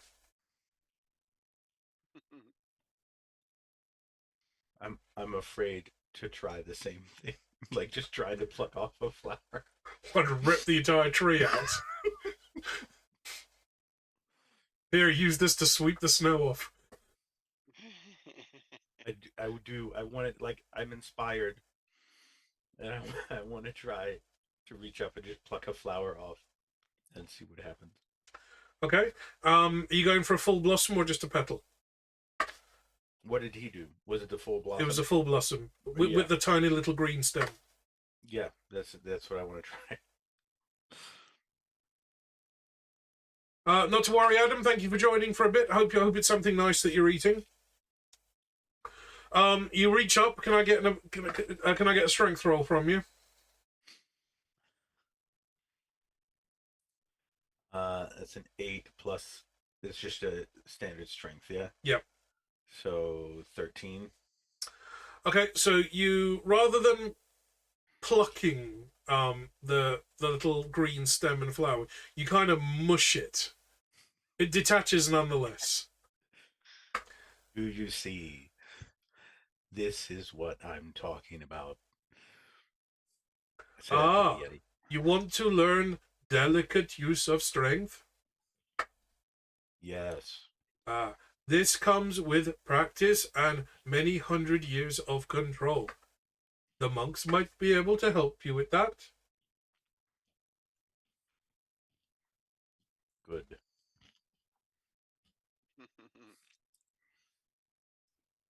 All right. I'm very eager to meet the monks now. Okay. You continue along the path. This is as far as I can come.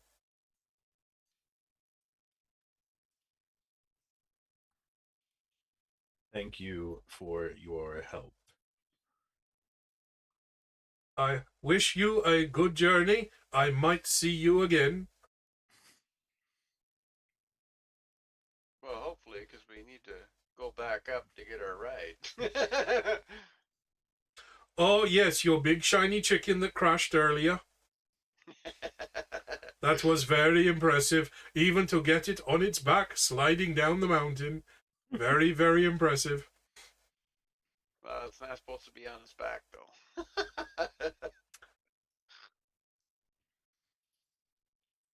I will see if I can turn it over when I go back. Oh, that would be appreciated.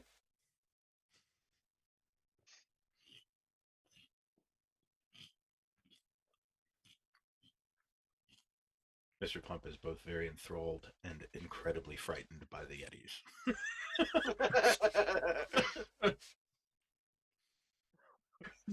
So you're standing there, like, for the first time, Mr. Pump is standing there staring at someone like the Undertaker, thinking, this is what a real man must look like. It's like a 6-year-old meeting a professional wrestler for the first time, towering above you. I'll be right back. I gotta go help out real quick. Okay.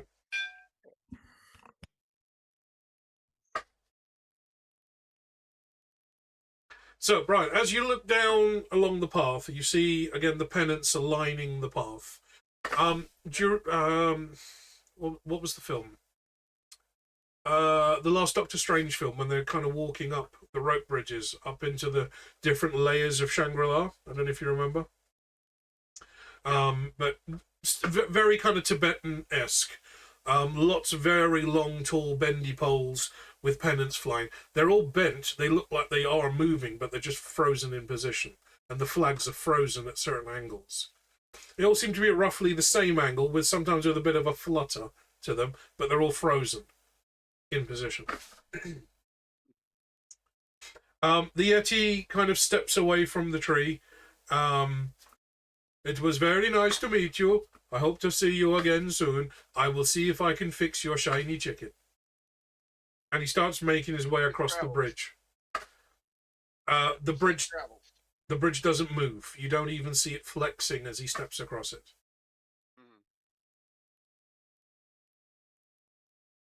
As he gets to the other side, over the middle section and onto the other side, as you're focusing on him as he's walking, you can see that the snow is falling on that side of the valley.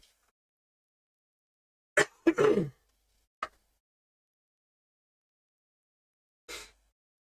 the question is the monastery like the center of a black hole? Because time dilation as we go along? I did explain that in the intro last time, albeit it was a couple of months ago, and I partially explained it in the intro today. Yeah. And I've mentioned this to the chat as well before, but the intros that I read out are almost a bit of a prologue to what's going to happen in the episode. It's supposed to give you a couple of clues as to what's coming, but I don't think anybody really listens to them. They just laugh. I was only half paying attention. So let me, just while we wait for Eric to get back, let me see if I can pull up the image. Because I do sometimes grab images off the internet to give me some inspiration for whatever we're doing.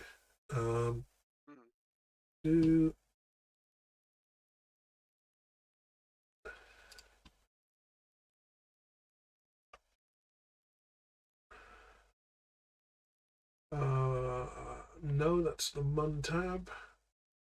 Okay, so this, if you're watching on stream, you'll see this on the stream. This is I think it's an Italian monastery that's carved into a cliff. Okay, yeah. So this is kind of what you're seeing. You're up here, let's say, up in the top left of the image, and you can see the path leading down, and you can see these buildings that are carved into the side of the rock face.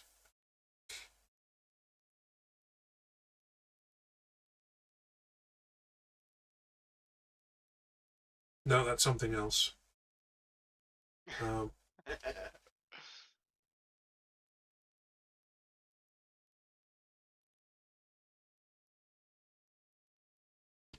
So that's kind of what you're seeing from where you are. It's not quite as green as this. It's mostly snow, but this is, I think this image is Vietnam. But these are kind of rocky outcrops that you've been traveling through, but everything's snow covered rather than jungle. Looks more like Thailand. Could be. Haven't been to either. I've been offered.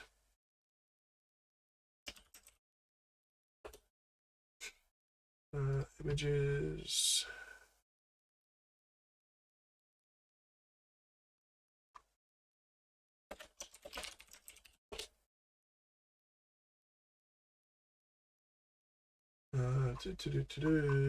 Where is it? It's almost making me think of the second Ghost Rider movie, Spirit of Vengeance. There was a second one? The first one was bad enough. It was pretty bad. But he went to like an Italian monastery. So that's kind of what you're seeing. You're seeing what looks like buildings kind of carved into the cliff face, and you're walking along, say about a 2-meter wide pathway that's got little bits of grass and greenery and moss, little flowers poking up. Right. you've come down into a much more temperate layer. If we go, let me load this image. This is Nepal. This is kind of what I was meaning by the multicolored pennant flags flying everywhere. Yeah. That's kind of what I was picturing. Yeah.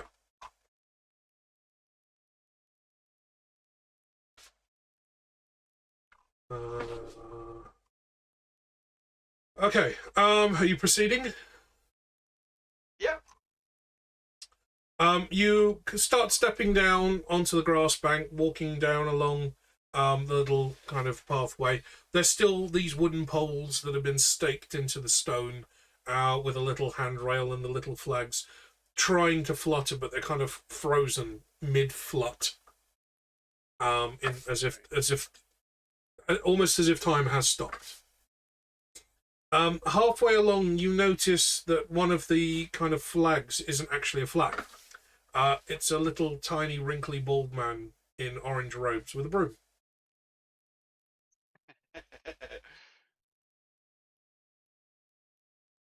Hello. He stops sweeping and kind of rests on the top of the broom. Ah! You certainly took your time. Ha ha! Took our time. How do you mean? Well, I have been waiting 2 small eternities for you. Okay. Eric, you've just encountered a small wrinkly bald man with a broom. We just come here. Well, Okay. you will understand why that is funny shortly. Anyway, what took you so long? So long from It was when? Big trek down the mountain. Well, yes, your falcon crashed many hours ago. It should not have taken you this long to get here. Come on, there is much to do. Okay. I follow the man. The man before he leads you away, he reaches forward and shakes your hand. Gerald, nice to finally meet you. Ah, Dixie, nice to finally meet you too. I can't remember. Is it Marlowe? Mark's character? Yeah. Yeah. Shakes Yeah, Marlowe's hand. Shakes Mr. Pump's hand. Ah, yes, we know a lot about you. And you, my little furry friend. Nice to meet you too. Come this way. The abbot is waiting. Oh, I should say, I am Lutze. Luce? Lutze. Luce. Lutze. I'm just gonna call him Lucy. I would say there is no time like the present, but that is all there is here. Come on, follow me. He turns around, picks up his broom, kind of like hops it over his shoulder like a little hobo, and proceeds down the pathway. As you walk past these kind of stone-carved buildings, you realise that it's actually on the corner of another vertical crevasse, and the path kind of turns around. So it looks like I was showing pictures earlier, Eric, and if I still got them open. Yeah, give me 1 second. You watching the stream, Eric? Yeah, I've got it now. Yeah, that's kind of what you're seeing. So you're coming down from the top left of the image, and you're walking past what looks like buildings carved out of the stone. Right, okay.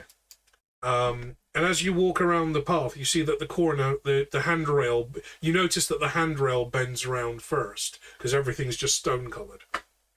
Yeah. And as you turn, you walk into a huge crevasse. You step, it looks like almost like an archway, a naturally formed crevasse archway, and you step down into what is a beautiful sunlit valley. Almost like you're stepping through what was just a thin wall of rock.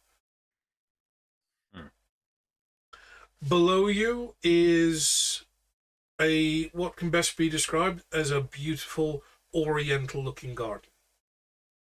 Several acres in size. You see lots of oriental buildings, kind of the kind of tiered pagoda style buildings, but these have got kind of red almost like Spanish red tiles, kind of covering each of the layers of the roofs on each of the tiers. There's a large open space at the. Sorry, let me start. There's a large gateway with, again, that kind of Spanish style red tiled look to it, but everything's swooping gentle curves. That opens up into a large square, what looks like an assembly space, almost like a giant courtyard. And off to the side, you can see more of these buildings. The entire area is fully walled and surrounded by a beautiful garden, a very well-tended garden. Inside the monastery, you see other small areas of greenery that look like they've been perfectly curated to look just right from where you're standing.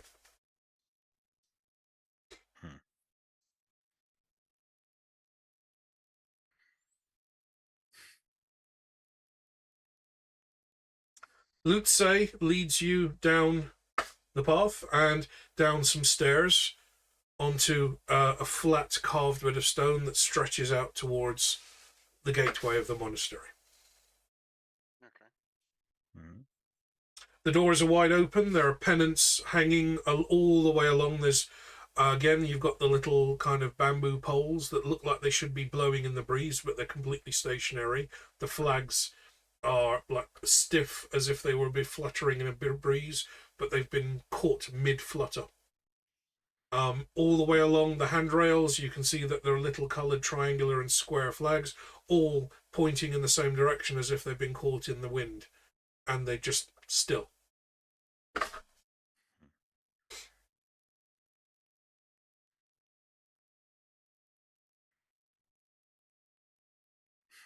So time doesn't exist, essentially.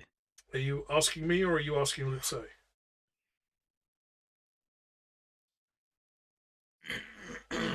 I Yeah, mean, it said something like that when you left there. It's kind of like a time dilation. yeah. I was saying is like, is the temple like the center of the black hole? Yeah, like, would I say it out loud?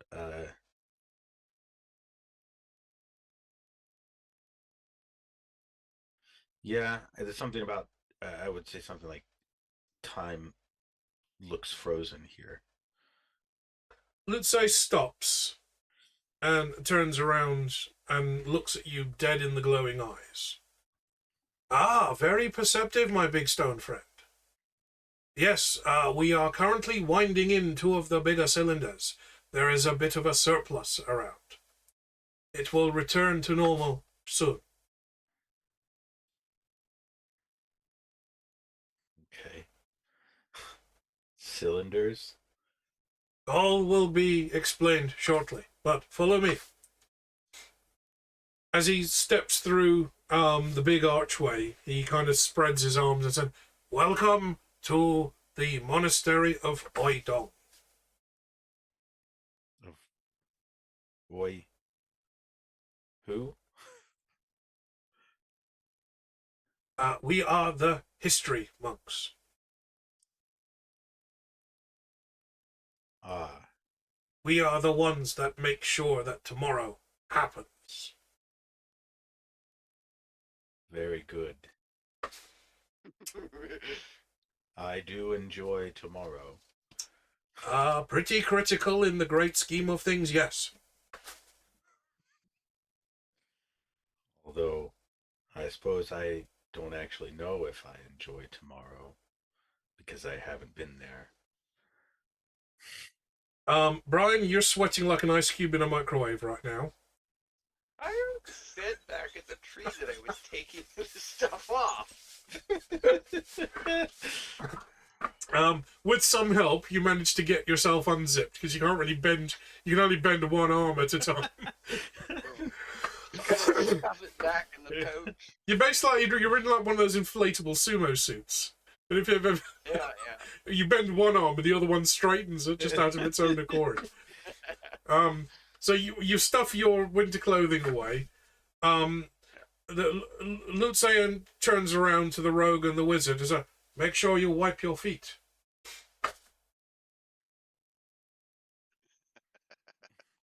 Okay. He gestures. He waves his broom threateningly. Around you, you can see a couple of other of these very kind of wizened-looking monks. Some of them in various colours of robe. Lutze seems to has been wearing almost like it's been washed so many times it was once red, it's now orange kind of robe. The others seem to be wearing very simple, almost like natural cotton. They haven't been dyed. It's just basic, simple, creamy coloured cotton. As they see Lutze approach, they stand to attention with their brooms by their side. So it's pretty important. It would seem. So as you walk into the main square, there are 6 monks, 3 on each side, that are busy sweeping. And as Lutze kind of comes level to them, they just stop, turn, stand up straight with their brooms to their side. You seem like an important guy. Oh, I am Lutze. I am sweeper. Is sweeping that important here? Very good question. Important compared to what?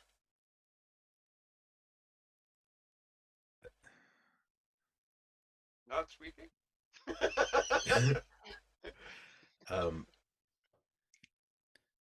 Mr. Pump is overcome with a feeling that he doesn't want to get into it. Well, we'll kind of sweep that under the rug. Yeah. There will be no sweeping under of rugs here. We keep a very clean space. Because when there is everything over and done with, at least the end of the world will be tidy. I suppose that is important. More important than you know. Now, follow me. The abbot is waiting. He kind of strolls across the courtyard, up some stairs, across another little courtyard, up some more stairs, and I'm assuming you're following him. Yeah. Whenever he passes by another one of the monks, you see to your left there is a small grassy space a small grassy square. A dozen or so younger monks are seated cross-legged on the grass, and 2 potentially older monks, you can't quite see clearly, but they are sparring, some form of martial arts practice, but they're doing it very, very slowly. As soon as they notice Lutze, they stop, turn, and bow. And hold that bow until he has walked past. The students also turn, still seated, kind of shuffle around and bow. To the other side, you see a small garden, a matching green space, because, symmetry. In the garden, there are numerous plants and flowers, trees, shrubbery that none of you have ever seen before. There are water features. You can hear water running within the garden. Lutze stops. Ah, the Garden of 5 Surprises. And it looks like the pillars have finished their taking in. The water is moving again. Good. We are on time. A little joke there. Quickly, the abbot is still waiting. Oh, and one thing.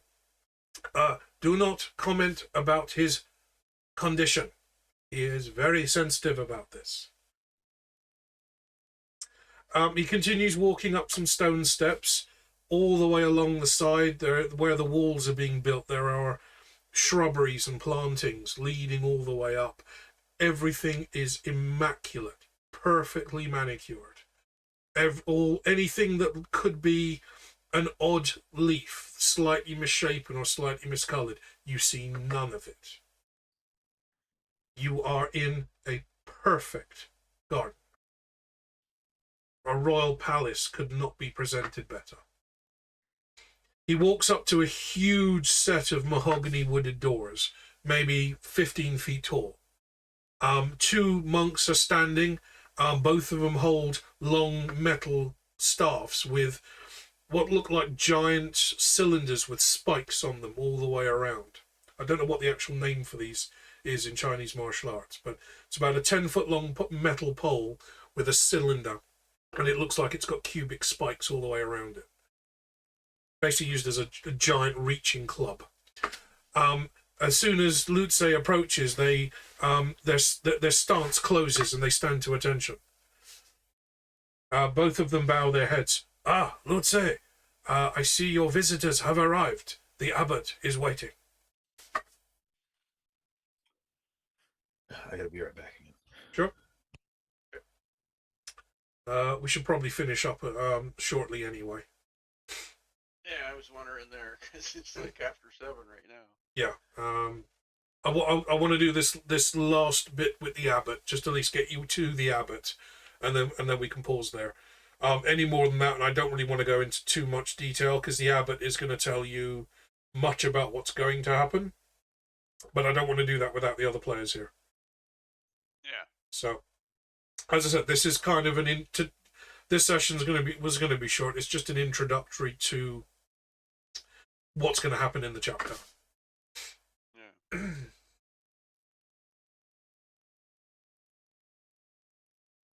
And you're already so confused.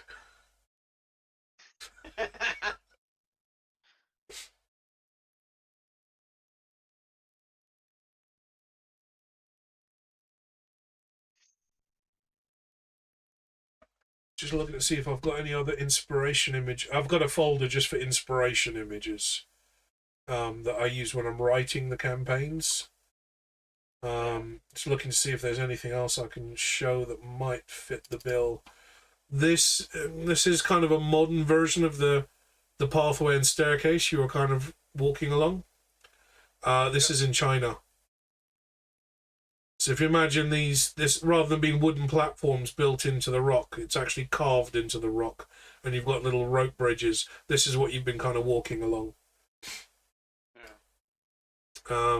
Yeah. There's a name for this place. I can't remember what it is.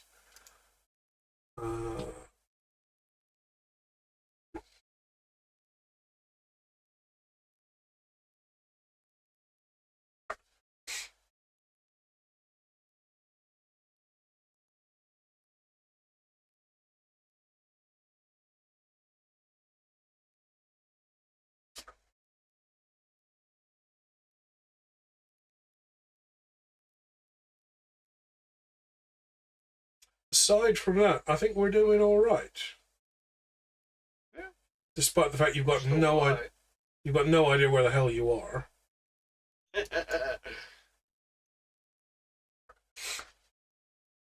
Ah, he has returned.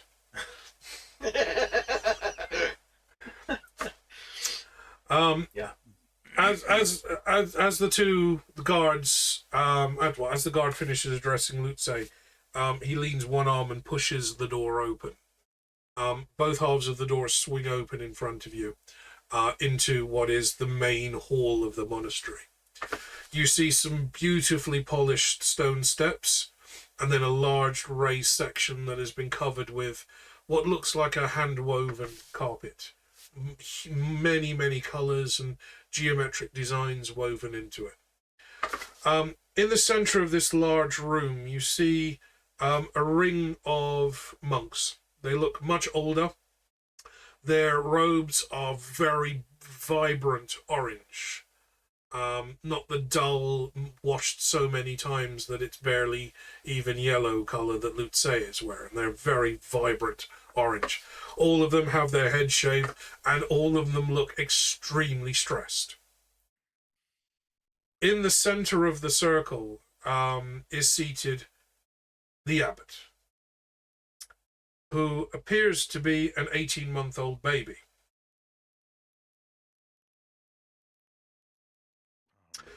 The baby's screaming at the top of his lungs, "Bicket!"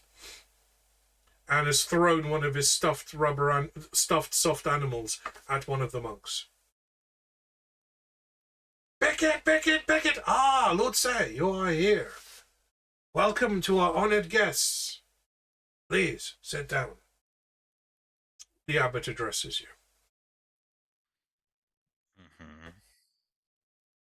I'm not sure if I've ever seen the golem sitting down.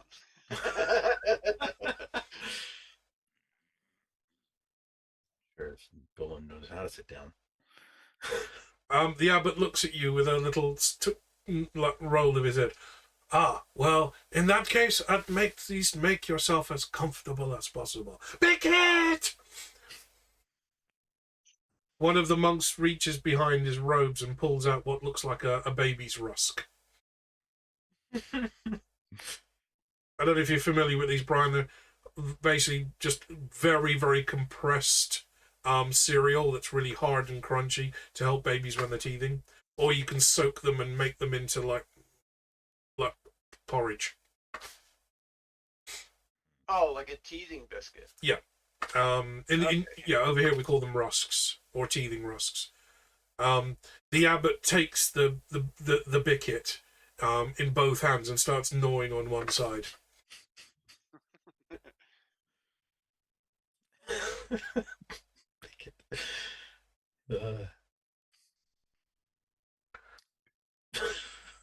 Okay. So I guess I'll sit down.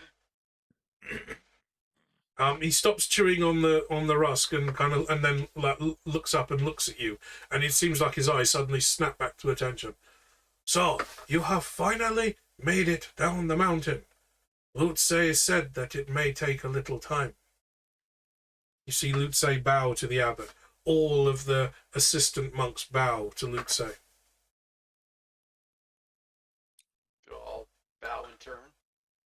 We are the history monks. We ensure that time exists. We make sure that the world continues.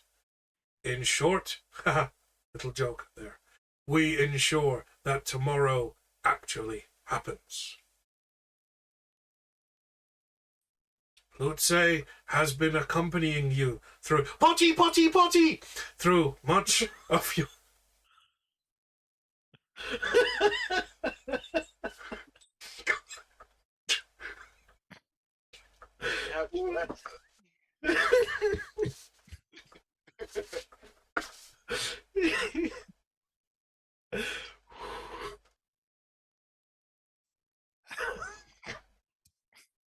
Was not prepared.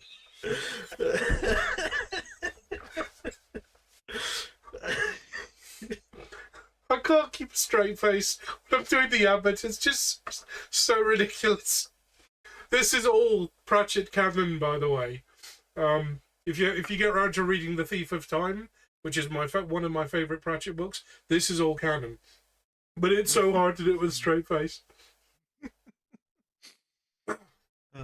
Where was I? Oh, potty. Right, yes, sorry about that. Lutze has informed us that the spindles have had to take up some more time. And he has been monitoring your journey across the disc for some time. Now, I don't know if any of you remember, but every so often you may have caught the glimpse of a little monk out of the corner of your eye sitting down rubbing his feet. Yeah. Yeah, this is why Lutze looks a... gotten a glimpse at different times. This is why Lutze looks a little familiar. Yeah. Lutze bows to the abbot. Ah, Lutze, I will leave you to tell them about the clock. It is time for my nap. One of the monks comes up, scoops up the abbot, at both hands, and carries him into a side room. You hear the cries of potty, potty, potty as he goes.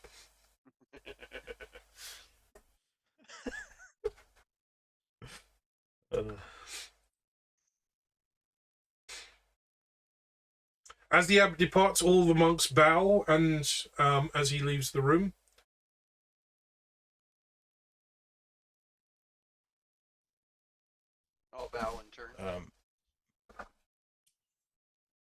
I don't know if I know how to bow. I can try. Lutze turns to the other monks and says, "Is it not written? Eat it up, it will make your hair curly," and bows. The monks look at each other. "No, Lutze, where is this written? We haven't seen any of these writings that you keep quoting."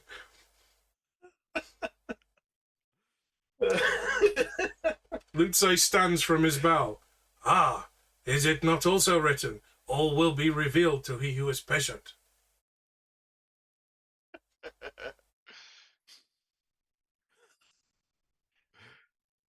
So I wonder if his chronicles are in the Orichalcum. You are looking for the Tao of Mrs. Cosmopolite, or as some of the lesser intelligent and more inclined to be injured acolytes in the monastery who don't actually know who Lutze is, the Way of the Washerwoman. You didn't spend enough time doing side quests in Ankh-Morpork to have met Mrs. Cosmopolite, but she's like the laundry mistress. She runs a laundrette. Okay. The Tao of Mrs. Cosmopolite, or the Way of Mrs. Cosmopolite. Long story short, Lutze went out into the world to learn more about the world, like every monk does. The first place he ended up was Ankh-Morpork, of course. All roads lead all roads lead away from Ankh-Morpork because you're trying to escape. Very few people go towards it. But the first place he ended up was Mrs. Cosmopolite's laundry. Okay. And apparently he saw a sign on the door that said, washing services, very cheap. And something about that struck a chord with Lutze, and he decided there and then he would learn everything he could from this woman. So, treating her almost as a prophet, he wrote down everything she said. And that became his way. That is the way. Things like, close the door, do you think you live in a barn? Or, is it not written that if you pick it, it will not heal? Again, this is all canon. I have the entire Way of Mrs. Cosmopolite printed out in my notes. Brian has seen my notes. Oh, yeah. You saw them in person, actually, didn't you? Right. Jeez. Yep. So, Lutze leads you in through a side room into a smaller, like, ante-room. Again, the bare floor. There's no furniture, just big, round, plump-looking cushions for you to sit down on.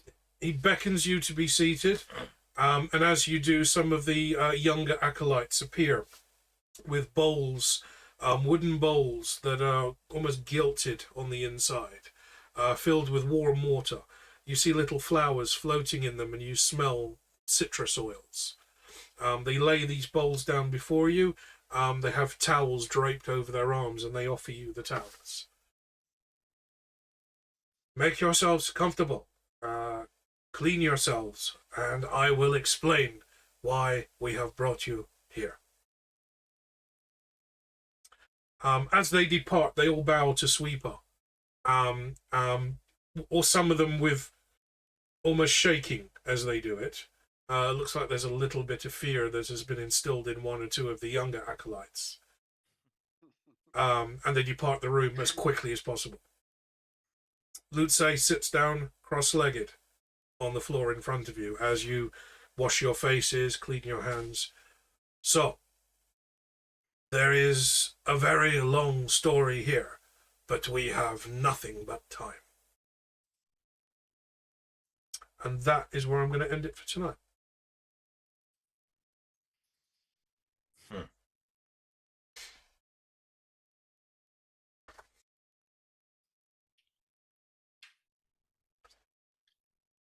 And so the real adventure begins.